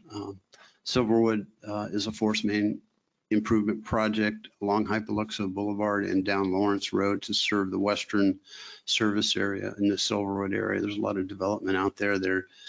We want to be ahead of the game and make sure we can serve that area without any issues. Also, we are required by our water use permit to expand our reclaimed distribution system to serve more customers. So we are using less potable water for irrigation. We need to use reclaimed water as part of our permit. All right, we set rates annually. Let me go back to my notes here, make sure I don't miss anything. We use an Excel-based program called Utility Management Automation, to determine our revenue needs for the upcoming year. We project out 20 years. We have a separate financial model for each of the services we provide: water, wastewater, stormwater, and reuse. The program utilizes the labor statistics to project out the 20 years so we can identify what the costs are going to be out 20 years. In addition to the operating costs and capital costs inputs to the model, we also look at our fund balances as well as our bond requirements and bonding. These are just some screenshots of some of the inputs. We have over 420 accounts in our operating budget that we manage. So those are input into the model as well as our capital budget. We input that as well, and we show that out a 20-year period as well. And outputs to the model show the rates that are required to maintain our utility throughout that planning period. And on the right-hand side of the bottom shows the increase in rates and decrease in rates based on our projections. Based on our results of the model, we're asking for a 2% adjustment in the wastewater rates. And this table shows what that impact is based on current rates and future rates. And basically what is 38 cents increase for inside city for our base charge and a 4 cent per 1,000 gallons of use, commodity use for inside city rates. And we're also asking for an adjustment in our stormwater fee to basically close the gap between cost and revenue. We talked about this last year. We went from 6 to 7. Now we're going from $7 to $7.50. And we all know we have a lot of stormwater work in the city to use. So I think this will help fund some of those improvements. We're also asking for a 2 cent increase in our reclaimed rate, whether it's scheduled or on demand. So that's going to be an increase we're requesting in this budget.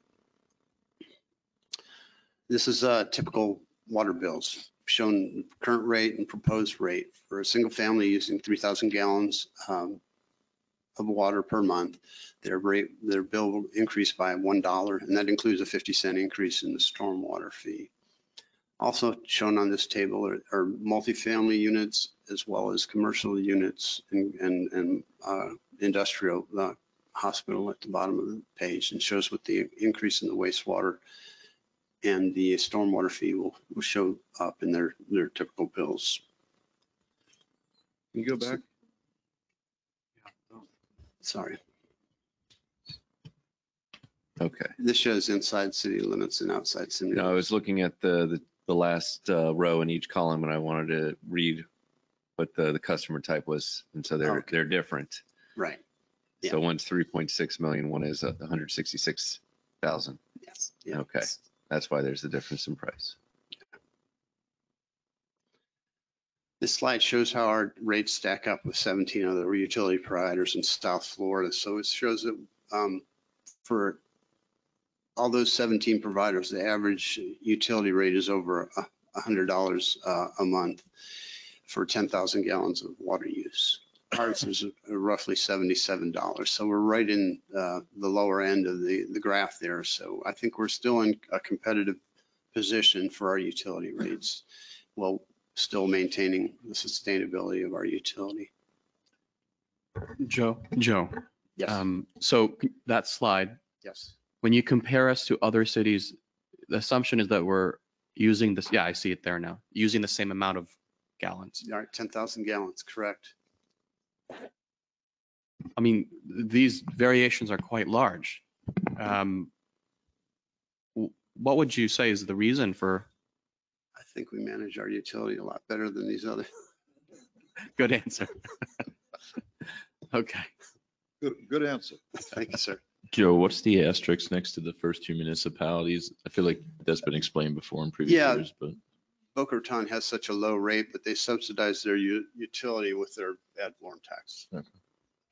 property tax. So that's how they get away with having see. such a low rate.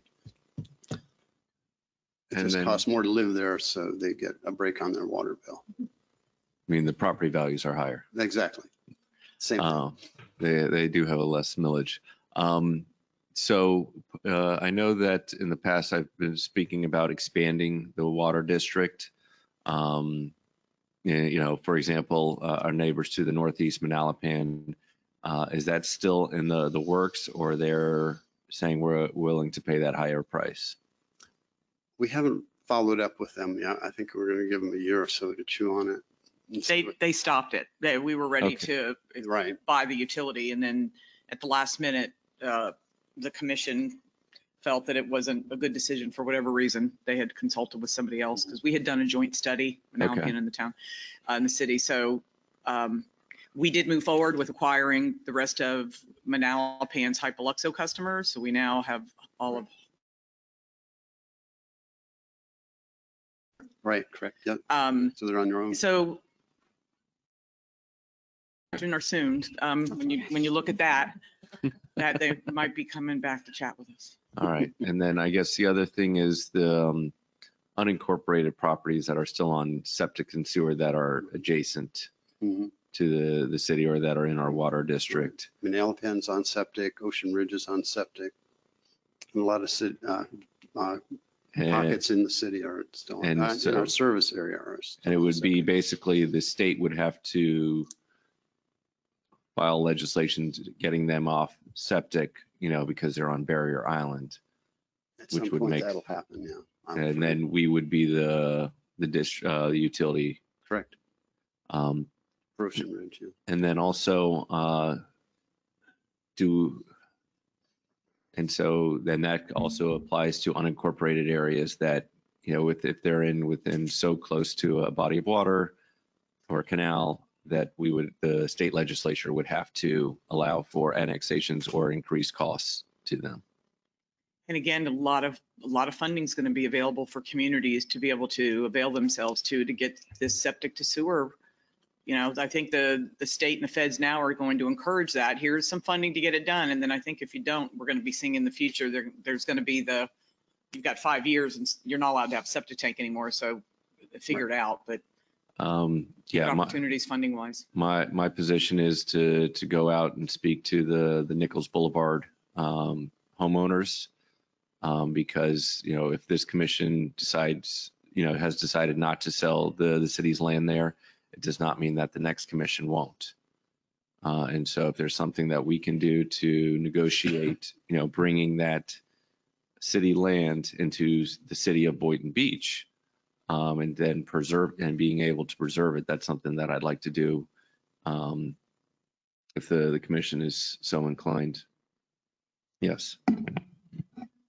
I wouldn't want to engage in any sort of, we'll give you this if you come into the city type quid pro quo. What value is there to giving something away to make a contiguous piece of property for that parkland? So in order for them to get off of septic systems, they would have to come into the city's utility and be part of the city. And so with that, they're giving up quite a bit with the autonomy that Palm Beach County gives them versus just being within a municipality. I feel that it is a win-win in the sense that we are helping the environment by not having septic systems so close to canals that run through the city.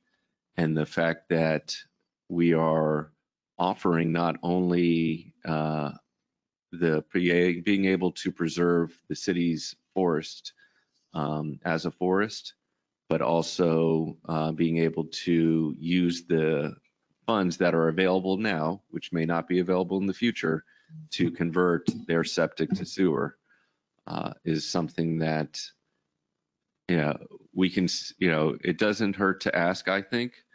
And if they say, here is the reasons why you would want to do it now because of here's the funding. Whereas if the government says you have to do this in 5 years, there's no funding and the funding may be already all spent. So this is anticipation of what something I feel that our society needs to do because of the higher water tables that we're seeing. After the fact is that we have higher bacteria levels after heavy rains. That is probably a correlation with the septic tanks because the water, they are not working if the water is able to run through the sand with the fecal matter and creating a higher bacteria level within our canals and intracoastal and ocean. And so that's kind of my push. Whatever we can do as a commission to help get people off of septic tanks, we should do that. Is there anything that precludes us from restricting that parkland from development?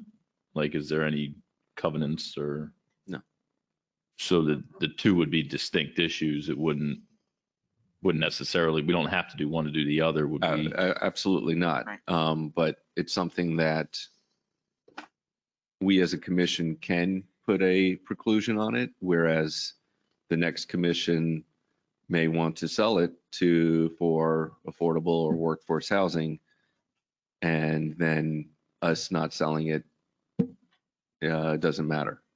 But I mean, can anything we do ever be in perpetuity? So even if we offered something along the lines of protecting that land in exchange for what the mayor's describing, we couldn't prevent any future commission from ever going back on that and saying, whatever, we don't want to do that, could we? I mean, it's similar like Eco Park, could we tear that all down and change the land use to something that is developable, suburban mixed use?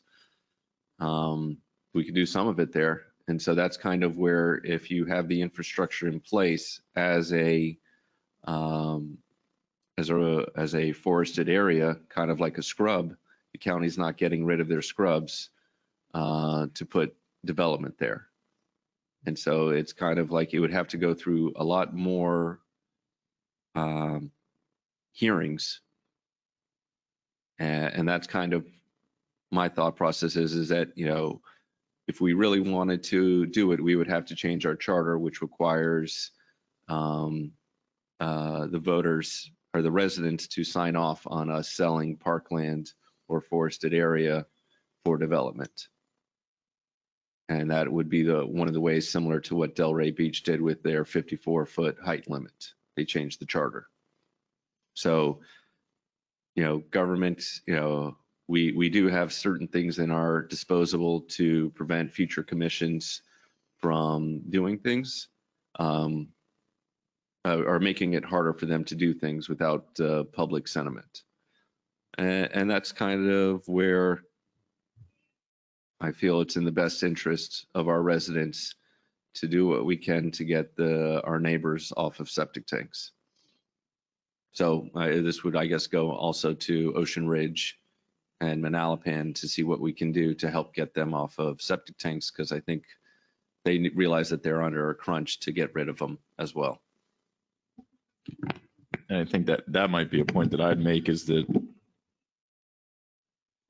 if they don't address their sewage issues, it'll only become an exponentially more expensive problem for them. So I don't know if I would want to use Boynton Beach resources to entice or incentivize people to make what is an objectively intelligent decision on their own if they want to wait and drag it out and then suffer the consequence.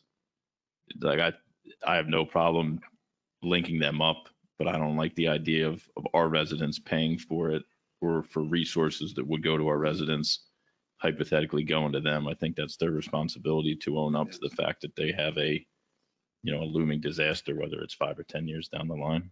And they're studying it actively. Their commission's appointed a committee to also, I think it was a while back, but I know we're in discussions with them on the water system, because it's a very aged water system that's causing some issues. And, but I know they're actively talking about it within the town.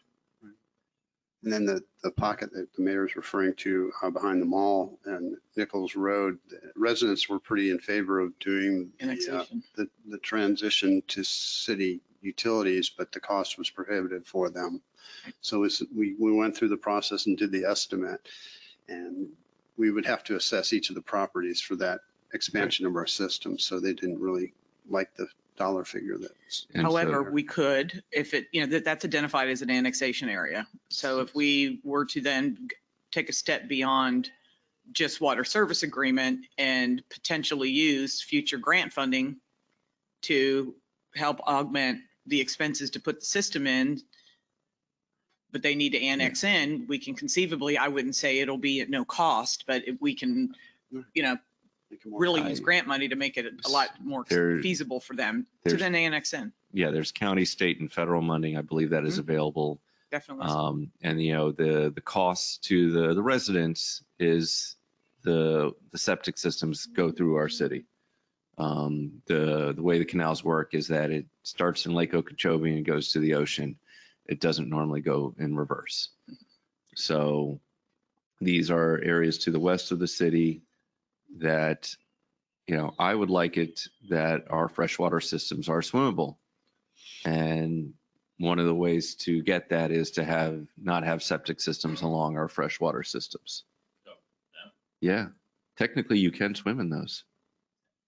Yeah, and so one of the reasons why you don't is because of the bacteria level, which has a correlation to septic tanks.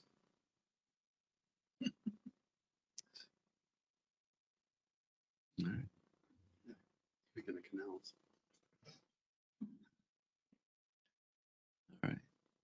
That's it for me. Okay, and so I'd also like to thank Oh, sorry, one more slide. One more slide. All right. Yeah, basically, once you approve our budget through this workshop, we'll go ahead and publish the rates for our customers, so they'll be prepared to attend our public hearing on the 8th, where we'll discuss the adoption of the rates. All right. There we go. All right, and so I want to thank, you. I feel like it seems to me, at least once a year, we seem to be raising our water rates. How many times have we increased the rate over the last 5 years? Help me understand that. So we're using that optimization model, which plugs in all the factors. And I'm going to do my best, Joe, to try to explain this, because I encourage you guys to go over and also see it. Go to the utility one day, make an appointment, and sit down and let staff show you what this model does. But it breaks it down: water, sewer, stormwater reuse, and every expense related, every single line item in the budget is built into the model, and projections. There are formulas based on CPI, based on labor statistics, based on commodity prices, of what we look out 20 years of what those costs are going to be in 20 years. And then the model churns all that up, for the lack of a better word, and gives you what your rates need to be to support the existing system. So it goes up and it goes down. In fact, if you go back to the slide, it's one of the first things I looked at. Like next year, the water rates will go down, and you'll show the slide trying. there with the, yeah. You see. So it's built to be like an algorithm. So it adjusts very slightly with changing costs, but there's times when costs go down, the rates go down, but it's all very small. The yellow on yeah. the bottom slide, the bottom photo. Right, I those- can't see that. Yeah. Can you go to the next slide, please? Well, those gray bars indicate reductions, but I can't see the years either. The next slide shows you 23, 20, the projections, Which one do you want? the next The one, next slide. Oh, okay. Thank you. right there, the Okay, 23, perfect. 24, 25, Commissioner. Wastewater is projected, so we're going going up. to We're going up, we're staying level, and then we're going down, right? So it's going to go up and down. I'd say over the last, we introduced this 3 years ago. Of the 4 components, was there a What slight am I adjustment in missing? Where water? are you going down? I don't see anything going down. In years past. Are you saying it'll go down after 2025? Yes. Yeah, that's what's shown on this There was slide, one of them sorry. that was going down because I picked out the same thing. I said they're all going up. If you look at the red bars, it's going up, the green bars on the yellow slide is going down. So we're out probably about 4 or 5 years. What we're trying to do is limit the increase to a minimal acceptable amount and not put in a 10% increase so in year 1. So we're trying to spread out the rates, and hopefully things will change next year, and we'll be able to, and like you said, we're getting a lot of grant money coming in, so our costs may actually go down a little bit. And this helps smooth out, instead of waiting and not raising your rates for 5 years, then you do a rate study and then bam, your rates go up, whatever, 20%. It's a shock. This system, when we started using it, it makes those very slight fluctuations. So you're going up 2 and 3 or 4 pennies each time, when it has to or down, right? So it smooths out the impact of the rates versus the old fashioned way, which we used to do and most utilities did, as you go, how many years, every 5 years you have to do a rate study? Yes. Right, do the rate study, they come out and say, oh, this is your cost for the next 5 years. And then your rates typically go up in a nice chunk. But to answer your question, I think in 18, 19, we went down 2% in wastewater.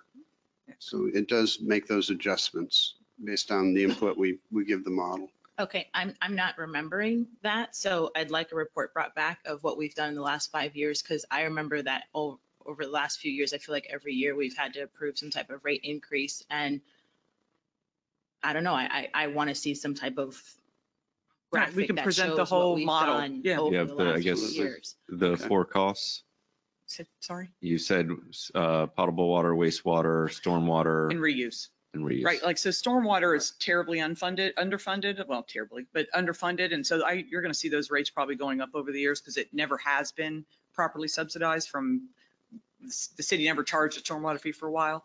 So that, it's nice how it breaks it down into each. So the water utility is subsidizing the reuse utility. So we try to get it to where each utility is supporting itself, each of those categories. So that's what is amazing that this thing does. And the city created an ordinance so that we can do this by resolution, correct? Correct. Right. And then, so exactly, we had the whole discussion of doing the algorithm. So you have very slight changes year to year to year versus doing, waiting every 5 years. So that's exactly what this is. We're in the 3rd year of this, Joe? Yes. Of the UOM? Yes. Yeah, I think this is going, it's going up. We can, Commissioner Romulus, prepare, go back into history there and what we've done. We'll go back 5 years on rates, but then we'll bring in and refresh everybody's memory on introducing this model and what that has done since and what those rate fluctuations look like. I want to see big picture, because seeing it year by year and I feel like we just keep upping the rate by a couple pennies. Yes, it's a couple pennies, but that adds up over time. So I want to see what that looks like, from the inception and where we are now. And I'd like to see, if you're saying it's going to go down, I'd like to see what that projection looks like, and at least to give the residents some type of understanding of they're not just going to continue to see the only rate increase every year. Right. Yeah, we just have a 3-cent reduction here, I guess, is the only thing. I knew I saw one somewhere. Yeah. And the top line just to refresh my memory, that the whole point of this, the logistics behind the price rates is to index the price based on the cost of like, so Yes. it's like market price. Like if you go and Exactly. get fish at a restaurant, they don't put a price. It's, if the fish is expensive that day, it's expensive. If there's a bunch of them, it's cheap that day. It's cheaper, then we go down. But, I mean, right now your commodities are through the roof and things that we're buying. So that's why you've got, I really would love, and I don't know, can we do a decent demonstration at a public meeting, or do you need to, it's really hard to do it with the internet, but if we could somehow find a way to do a demonstration to show you how the model works, it's fascinating. There are a million indices that are looked at to calculate what the projections will look like, and controlling your costs from personnel to everything you buy. Every single line item in the budget is factored in and then projected out based on a good sound pool of indices, right? That's what our Project those out 20 years as well. Minor question for Joe. Using your projection models, is it able to also project what happens if these changes do not happen? Yes. You're able to adjust and work different scenarios within the model itself. Okay. Yeah. And we also look at, the bond, what our bond payments are and all that too. So it kind of predicts when we should probably do another bond based on our capital needs. Right. So it's Yeah. a pretty useful Great. tool.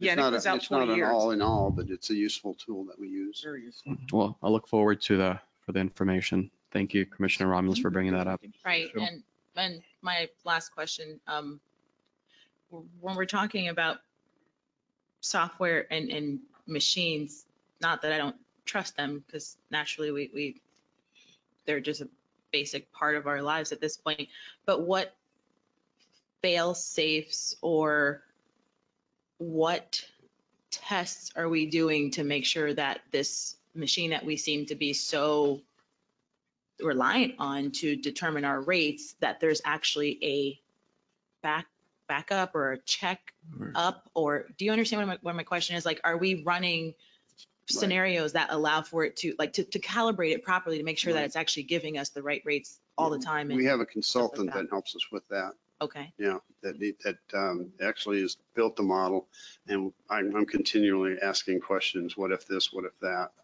But yeah, that's important to do. I mean, if the whole model crashed tomorrow, then we just go back to the old way Five-year we used to study. do it, and you I start mean, just doing your basic projections, and you do your water rate studies, and you, yeah, I mean, there's other ways to do it. This was introduced as a really more of an opportunity to really tie it to market conditions and let us be able to experience a reduction if I'd there's a like reduction. to sum it up, but basically the utility has a reserve fund. Mhm. And so in years past, with the 5-year study of rates, we would go 5 years. And if we were undercharging, we would have to go into reserves. And if we are overcharging, we would put it in reserves and then adjust it every 5 years. We are doing adjustments every year. And based upon certain chemical costs because of the hurricanes and climate change, this is the reason why we're having a slight increase versus in other 2 years of having a major increase. And so I think that's kind of how I summed it up. And that's why I wanted to, help out the utility fund here. I got my check for $50 for the sustainability fund that the commission allowed us to provide so that we can plant more trees. The city utility is using over, I think, $1.3 million of electricity. And we need to figure out, it's not in the city's best interest to buy, install, and maintain our own solar panels. However, if we can help subsidize a private entity that gets the tax benefit that leases the roofs from us at a more market rate compared to FPL, that is something that I'd like to look into, along with the planting of trees, as we know, because they do a great job for stormwater. So here's my check. And so I will give it tomorrow now. And while the mayor is giving out money, the question, well, I'd like to remind the city manager that a lot of good information has been given here today. And I feel this is something that the public needs to know. At one of our recent meetings, I asked for a presentation from the water treatment department to make sure that we don't make certain mistakes that other cities have made, you know, in terms of having backflow preventers and these kind of things in place, and cross contamination and all those kind of stuff. And I think we need to have that presentation from you and include in that what my fellow commissioners are bringing up. Like, for example, Commissioner Romulus brought up about the 5-year program. You know, all of this is good, but I think we need to have a presentation given to us at maybe not the next meeting, but very soon, so that the public can also be aware of this and maybe have some input and questions about it. So I would like to see that happen as soon as you can. It's programmed and scheduled for, you asked at the last commission meeting, and we are going to bring forward and do a presentation at July 20 on our water quality report, which includes data and information on our backflow, lead copper testing, backflow program, et cetera. And then we can expand that to just include our rate history and talk a little bit about the, July 20? Yeah. Okay. Yes, I texted you that night and said July 20th. I know what you're doing this afternoon. Because the report exists. So it's really just taking a synopsis and really kind of representing our water quality report that the mayor brought up. That's exactly the perfect document. Because some of these And then we'll talk slides- about the rates too and bring the history on that, Commissioner Romulus. Good. Yeah. Because some of these slides that you presented tonight, you may want to include in that presentation. Okay. As well as, you know, a few others. Okay. So I would certainly want to see that soon. Got it. July 20 is the plan. Thank you. All right. Hint, hint. Yes, I will take care of it. Mayor, Yes. as everyone knows, we have a new utility. That would be our district energy services. Is that what we're calling that? Yeah. Could you elaborate on that? Where are we in terms of, is that generating revenue as it should be? What does that look like? What's We're happening covering our there? operating costs with the revenue we're receiving on the utility, the district energy utility. We are not touching the rates at this point. We're keeping them low to encourage others to come into the utility and utilize that utility if that ever happens. But if it wasn't for the bond requirements, we'd be okay. But we're meeting what we're producing enough energy, and we're covering with our rates. And that's because the private portion of Town Square isn't built yet, because that's all of the rate model and the bonding was looking at capacity. So as soon as those buildings come online, all of our buildings are online. We need the rest of the residential and the commercial beyond in Town Square, and then we're prepared for any future expansion or growth or development, I should say, of up to 4th at the railroad. Right. And a little bit south for other projects. But right now we don't have the customers because the private is. That was one of my questions. Right. Yep. So that the revenues aren't there yet. So right now today, is it cost neutral? No. Are we losing money? No, we knew we were going to be probably, if I remember from Colin, we were going to be 4 or 5 years in the red before it started covering itself, but that was assuming also that those buildings were online. Sure. What's the plan for other customers? What does the future of that look like? It can only, do you know how far out you can go perimeter wise? I mean, that energy plant can serve up to probably going east to include the villages, it was contemplated if that gets built. Right. When? Whenever they build. When, I'm saying, not if. Well, thank you. Right. Sorry. Thank you. I hear you. I hear you. So, well, yeah. So it cannot extend to like say Ocean One, it's too far.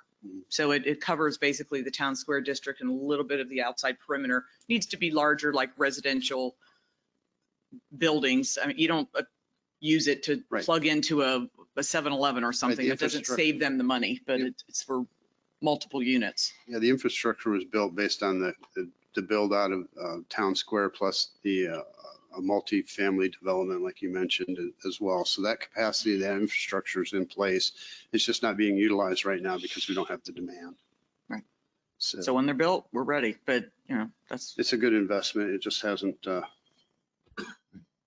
Um, shown a profit yet. I And guess. so is it possible to get to the CRA's property? Just on the other side of the railroad tracks? I mean, anything's The possible. 115, you mean? Yeah. Potentially. I can look into. Yeah, the hindrance there is getting onto the tracks we're looking Okay. at. And then I know we missed out on Ocean Breeze East, but Wells Landing is 8 blocks too far. Yeah, that's too far. Okay. Yeah, and I guess it's the distance to keep the water Correct. cold. The farther you go, you Right. start losing all that. Yeah. So The it's really insulation and so everything, simple, yeah. the Okay. concept, it's interesting, but that's literally the constraint is the travel, distance Okay. travel, keeping it. And is We it can possible? prepare a map or something to show you what the Boundary range is. of the boundary. And is it possible to Service area. retrofit the Children's Schoolhouse Museum? See, I don't know how that benefits there from the, Yeah, I don't know that it is potential that we could retrofit it. I don't know if it's cost effective. That's something that we'll look at. Right now, I believe we've just replaced those air conditioners in that building. Okay. So that, Well, yeah. well, a couple of years before we did the town square.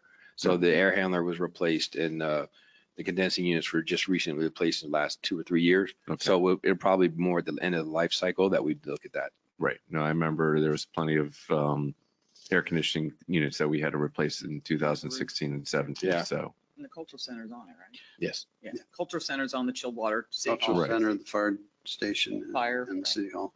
I think it's best when it's new construction that you come in and you versus, I don't know where retrofit, I think starts getting, unless it's a major user. it's, that, and that's the Yeah. problem with the good thing with the Children's Schoolhouse Museum is that we have pipe, I'm guessing, right next to it. Yes. So that's that aspect. But Yep. if we just install new air conditioning units, there's no point for us to trade that out just yet.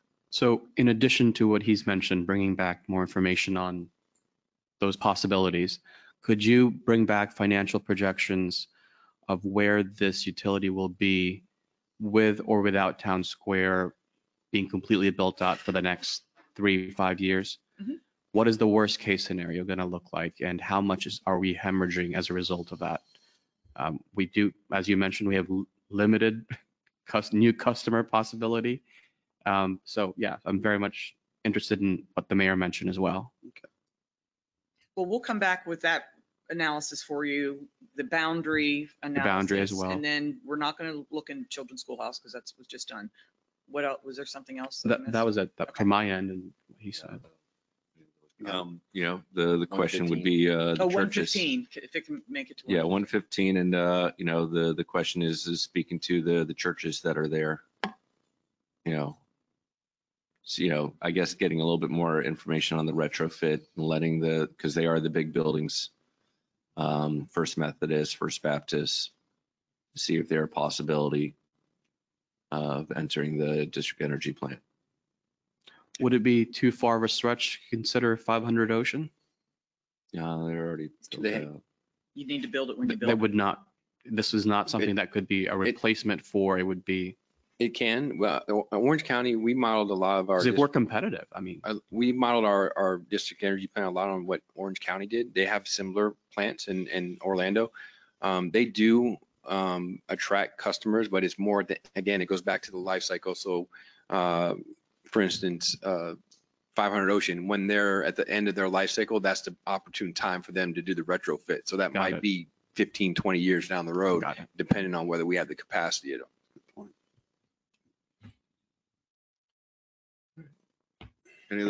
Any other questions for utilities? All right, Thank you. thank you. And Laura, did we go over solid waste? Oh, wait, I do Yep. have a question. Yep. Okay. Yeah. Commissioner Romulus? Just regarding the water tower, I know we had some idealistic plans on what we wanted to do with it and like, messages for weddings and engagements and stuff like that. I just remember we had some very idealistic plans for it. All right, is any of that stuff still in the works? I haven't focused on that. I'm glad the lights are still. Not a Yeah. priority. That- We just want to keep the lights on, let alone have Yeah. letters on it. Okay. And we no longer have to buy it from Canada, right? We got rid of that Yeah. scenario. Thank you. Okay. Mhm. Not We to, waited be- 6 months for. We have pricing. spare lights as well for another change out if we need it. not to belabor the power washing point, but could we please clean that tower? I believe it was just It's- recently done, It wasn't was it? recently that's the done, color. yes. Yeah. That's It- about as it- good No, as it I know that's the looks. color, but I'm talking about the dirt and the The grime that's concrete. building up over the years. No, they just recently. Yeah, It's pressure just washed done? it. Yeah. Yeah, All right. like when they painted the Boynton Beach, I Before we- thought. correct. Yeah. Oh, that's good, because for the Yes. longest time, I've been looking Yes. at How that. many years, Hal? What's the cycle of cleaning that? 5, 10 years? I mean, It's every as far as the internal part, 5 years. But It's I think meant we're not ta- to be, have to be Correct. cleaned or Right. painted on the outside, or at least not we- painted. We don't want to paint concrete. We want to keep it, Concrete. yeah, Yes. concrete, because We the don't want painting is worse than the grime that builds up on it. So Mm. we, as it deteriorates more, we'll play it by ear. It's not that expensive to wash it. We just washed the ground storage tanks this year as well. Great, but you're saying you just did it recently? It's been Couple about a years. year and a half. Yeah. Oh, okay. I don't know, it just still looked not that Yeah, clean, that's, but It's it's a water tower. the Looks better color at of night, I'll tell you the that. the stain on there, Okay. I think, in the concrete. That's why we like the lights. okay. at night. All right. So I believe, let's go to the agenda now. And one of the, Joe, did you mention in the, just in the utility budget that one big increase, I may have stepped out to the ladies' room, the injection well? Right. Okay. That's in And our we're budget. hoping, and that's causing us to go into the reserve a little bit, but That's that 2 point, whatever we have in there for the injection well, we fully anticipate being able to fund through a grant. Yeah. But you got to budget it just in case. But Right. we've already talked to Doug out in the We treatment also plant. have 2 million for the generators too. that And the help 2 with our million's budget covered already. We've received that grant. So. award. Okay. And so one of the last comments that I have before I open up to public comments is that based upon the city having the events on the first and third Fridays for the music and the movies, are we keeping City Hall open past 5 o'clock so that people can use the bathroom? What time is the library open till, Craig? 8:30. Right, Monday through Thursday. We have occasional, on other events that we host, we have kept that bottom floor Speak open. it. In the microphone, please. And state your name. Eleanor Chris, I'm marketing events director. We have kept the city hall open for the use of the public to use the restrooms. We perceive that when the cafes are built, they'll be an integral part of our events. So I will see that we might have to do some modification on the hours when events. And so the comment that I had is that, is it possible with what the commission would want, instead of having it late hours on Monday, to move that to Friday for the library? Because, I would think for the kids as well, as a gathering place, safe gathering place in our city hall. But I'll see if Craig, what does his team think about it, if you'd like to mull it over? When you were a kid, did you like spending Friday nights at the Right. library? Well, I see how many people spend their time at the library during the day, and it is an amazing library. And so it's something where we used to spend time at the mall or the movie theaters, and they're kind of outlawing kids from just hanging out at the movie theaters without a parent. So, Mayor? Yeah. Obviously, the bathrooms, we plan to have bathrooms. They're going to be a part of the new garage that'll be built within the south parking garage. Obviously, that's not being constructed at the moment. If the intent is to have bathrooms, we can look at potentially, we do have the one bathroom that we, by the kids' playgrounds, we have there. We could look at renting one temporarily to have one outside near the amphitheater, or we could do portlets for events, something that we could leave outside. I mean, I know that's not ideal. I get where you're coming from to have internal, but if that's something that we wanted to look at too. for example, our city commission meetings, is there bathrooms? Yes, in the lobby. And so can we at least keep those open then? But Yeah, Yeah. that's right. Okay. And we have PSC there, and that's going to be factored in the, Customer service. yeah, they'll have access. Later. So So, yes, so Friday night, if it goes till 9 o'clock, City Hall lobby will be open for access to the restrooms until that event is Okay. over, and then we lock up. and, And yeah, well, that's where we use so our yeah, PSC. and that's kind of where I want to make sure that we do keep City Hall open on Fridays. And see if we get more of a crowd than Monday nights, than to try to change that, but I'll open it up to Craig. Thank you, Mayor. Craig Clark, Library Director. Historically, Monday nights are our busiest nights and Okay. Fridays are our least busy day. Okay, Yeah, so I All just right. wanted to share that with you. Thank you.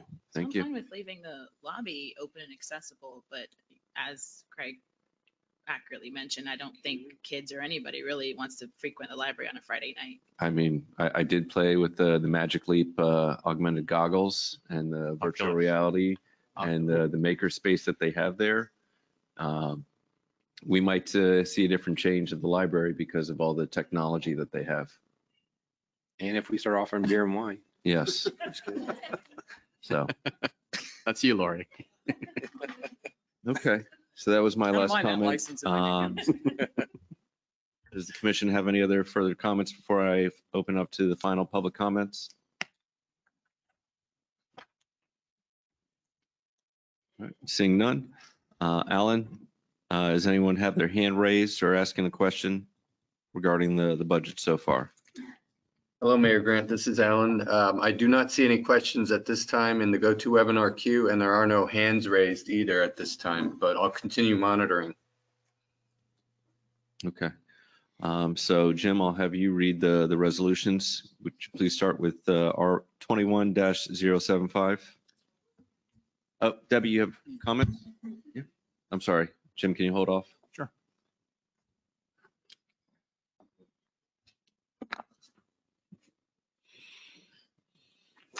Hi. First, I want to thank the city staff. I think the budget's amazing. I think you've worked hard and it looks like a good budget. I'm most thankful that you've added a lot of cemetery improvements. It's a passion of mine, so I'm thankful for the cemetery improvements. And I would like to hear and find out more about the eco part. That is also very personal to me. I want to thank the commission for your years of service. I know a few of you are going to be leaving.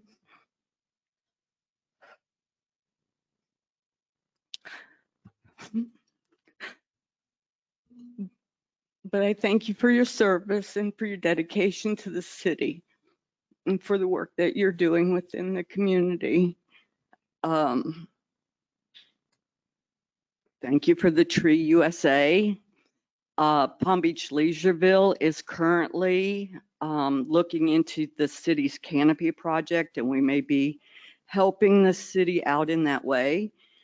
And to pat Palm Beach Leisureville on the back, I hope that you will notice that we've just installed 3 new monument signs. We're spending hundreds of thousands of dollars in the community on signage and landscape.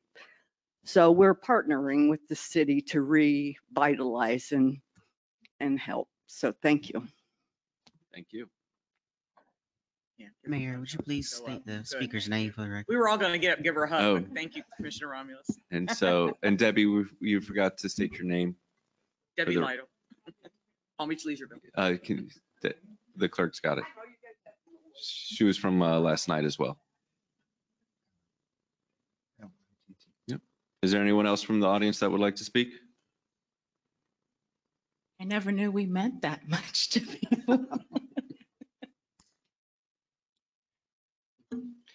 I'm assuming it's afternoon. Good afternoon. My name is Jim Sizik. I'm the Vice President of Palm Beach Leisureville, 705 Southwest 15th Street. Mr. Mayor, Commissioners, City Management, thank you for allowing us to participate.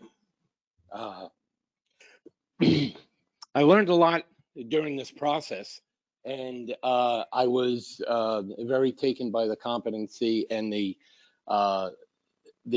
detail at which all of your agencies presented their budgets. I would like to express some things that Palm Beach Leisureville has been doing that I think may enhance the budget and maybe the process by which you go about addressing some of the shortfalls in the budget. I recognize that, oh, excuse me. I recognize that there were some periods where when we were talking about the sidewalks, it has been maybe not a bane of our existence, but something that we have had to do ourselves because there were some shortfalls in the community around city streets.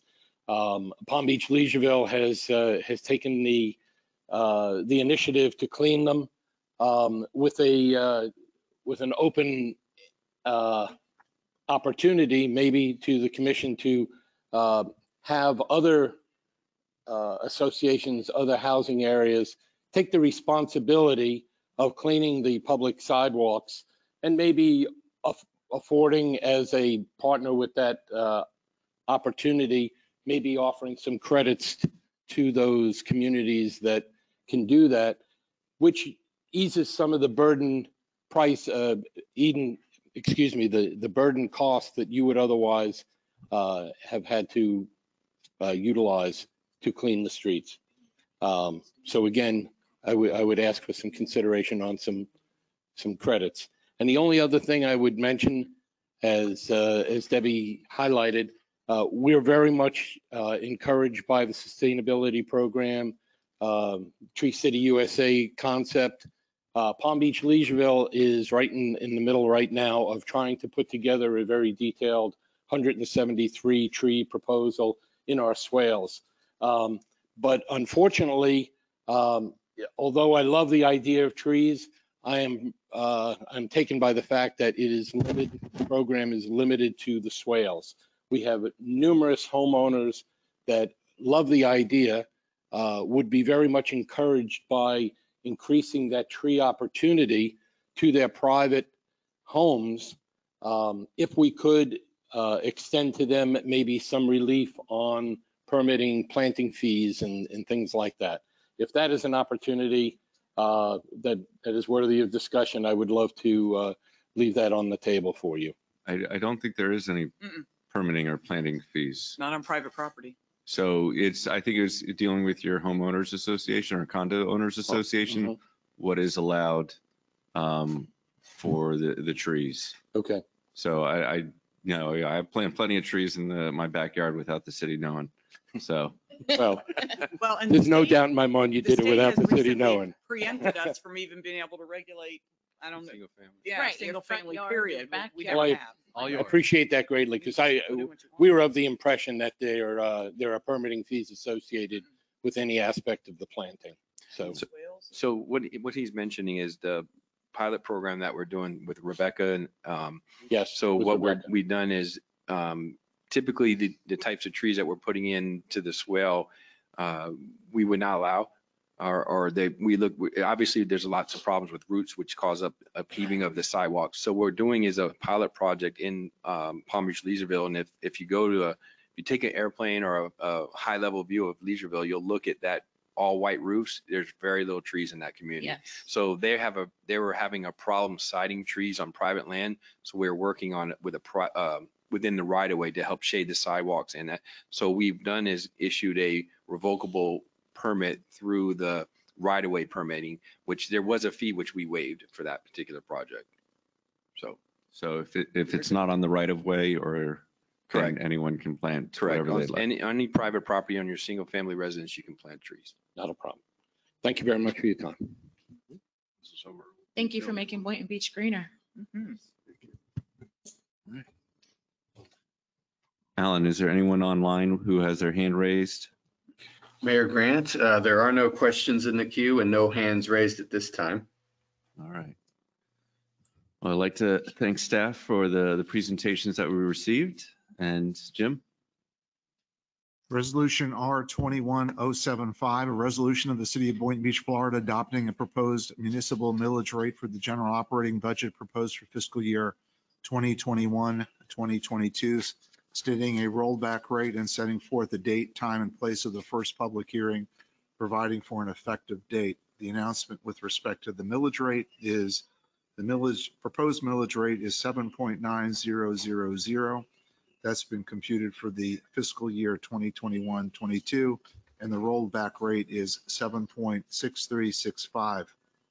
The City Commission will conduct its first public hearing on September the 8th, 2021 at 5:30 p.m. in the City Commission chambers at 100 East Ocean Avenue, Boynton Beach, Florida.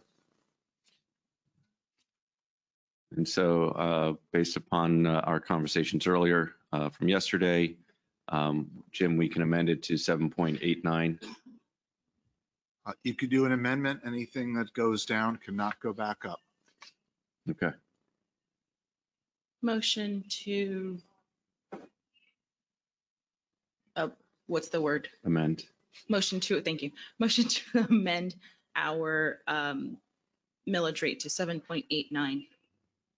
Second. Any further discussion from the commission? Seeing none, all those in favor state so by saying aye. Aye. Any opposed state so by saying nay. Hearing none, motion passes unanimously. Proposed resolution 21-076 adopts a preliminary fire assessment rate for fiscal year 2021. Jim? A resolution of the City of Boynton Beach, Florida, relating to the provision for fire rescue service facilities and programs in the City of Boynton Beach, Florida, describing the method of assessing fire rescue assessed costs against assessed property located within the City of Boynton Beach, directing the preparation of an assessment roll, authorizing a public hearing, and directing the provision of notice thereof and providing an effective date. May I have a motion to approve? Motion to approve as stated. And the rates remain at 120? $120. Yes. Then I will second this motion. Seeing no further discussion, all those in favor state so by saying aye. Aye. All those opposed? Hearing none, motion passes unanimously. Mayor, could you go back one step? You did a motion to amend the resolution, but not a motion to adopt. That's R21075. One more motion, please. Okay. Motion to adopt resolution R21.175. Did I say that right? As amended? 075. 075. Tony, pull it. Motion to adopt the resolution as amended. Second. All right. Seeing no further discussion, all those in favor state so by saying aye. Aye. All those opposed? Hearing none, motion passes unanimously. Mayor, we have a 2-slide presentation for the canal assessment, if you'd like us to share that for the public's benefit.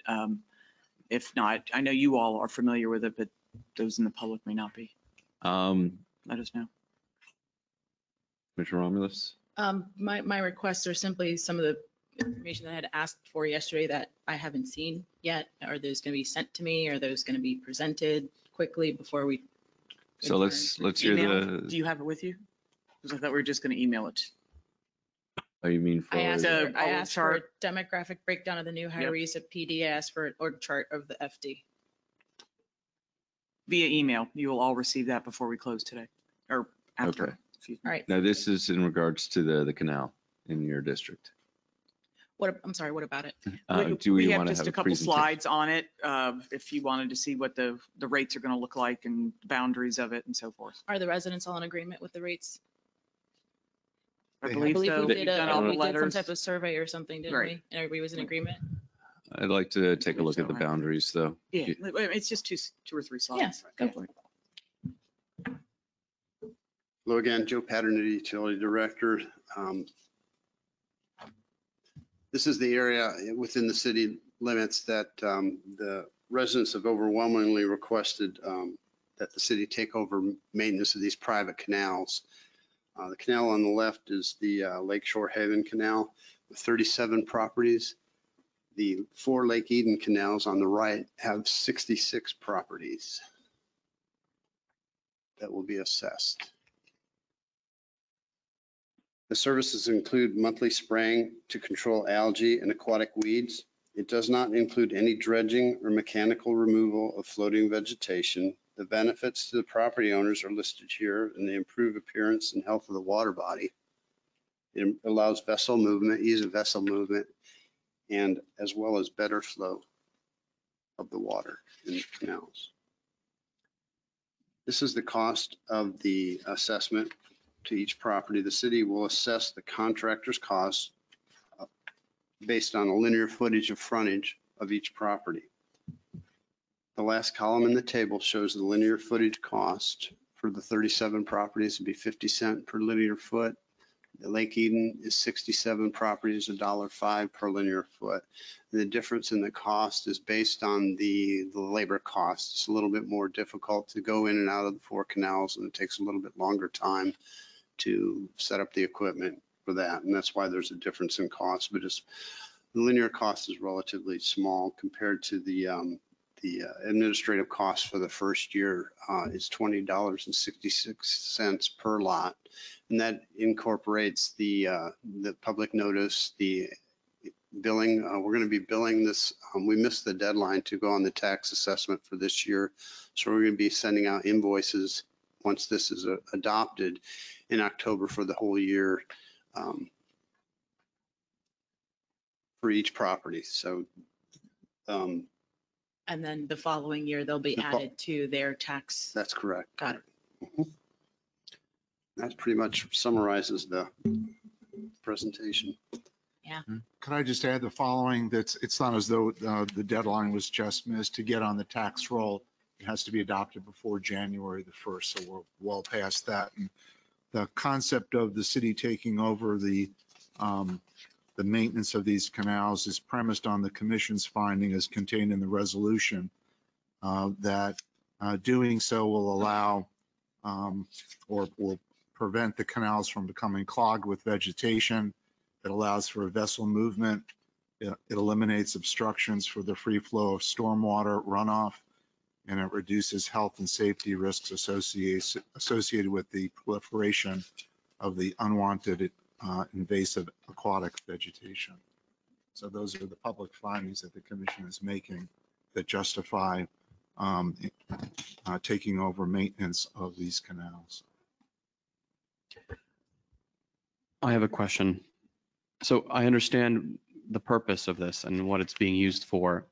How do these problems arise in the first place? Is there a particular cause that needs to be addressed? You mentioned that there was one hydrilla plant that was from an aquarium that has gone throughout all of our freshwater systems. So it is like the pythons, the lionfish, the iguanas. One thing of invasive species is what's destroying all the fresh water because there's no natural consumptions of the plant. This is kind of bittersweet because we are using a chemical process that will have unintended consequences possibly on the local flora and fauna.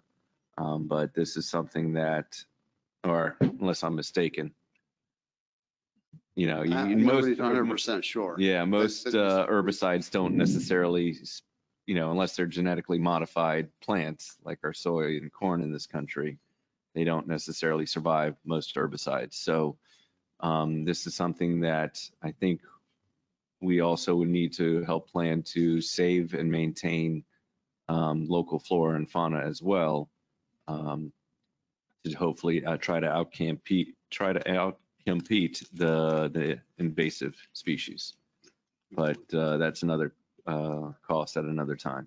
Right. And I would say to answer your question as well, Commissioner Prince-Herga, this is an area in my district that for the last 5.5 years, or probably even further out than that before I got elected, that it's been an issue of how to maintain this area, how to maintain these canals. And it's been where individual homeowners are trying to fix the issue, and it's just gotten worse and worse over the years.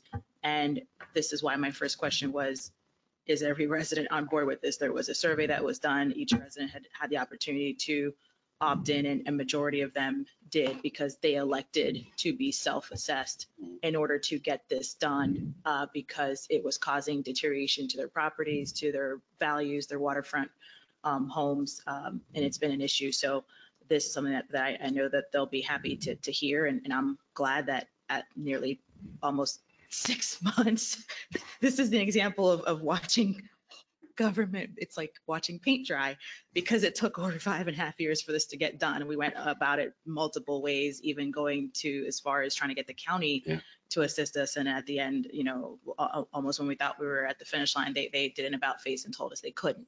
And so we decided to fix the problem on our own. So I do want to thank our illustrious city attorney here, you know, who made this happen and got us to this point, and all of the utilities and anybody else who was involved in kind of helping this get across the finish line. This was very important and much needed.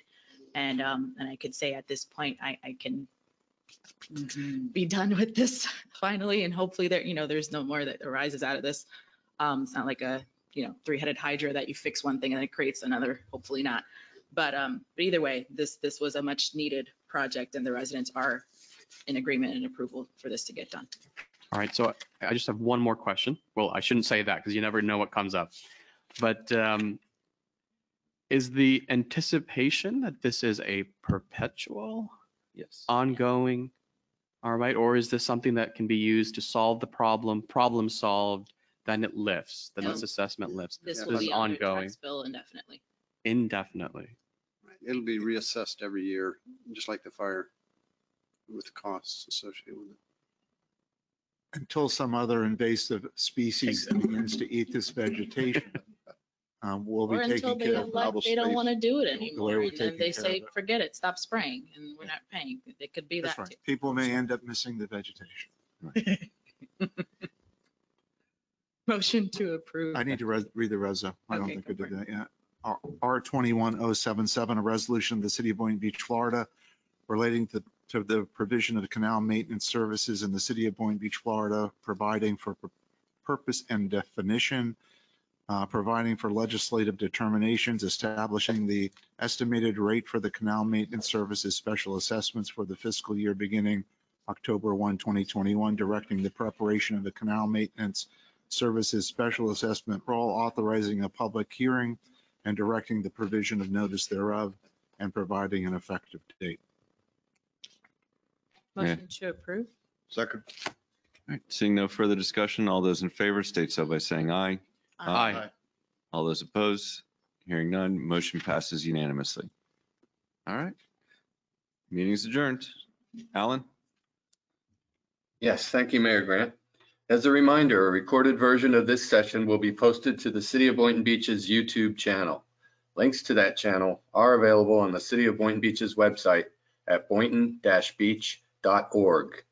This concludes today's meeting. On behalf of Mayor Grant and all of our elected officials, the city manager and city staff, thank you for attending today's City of Boynton Beach Commission meeting.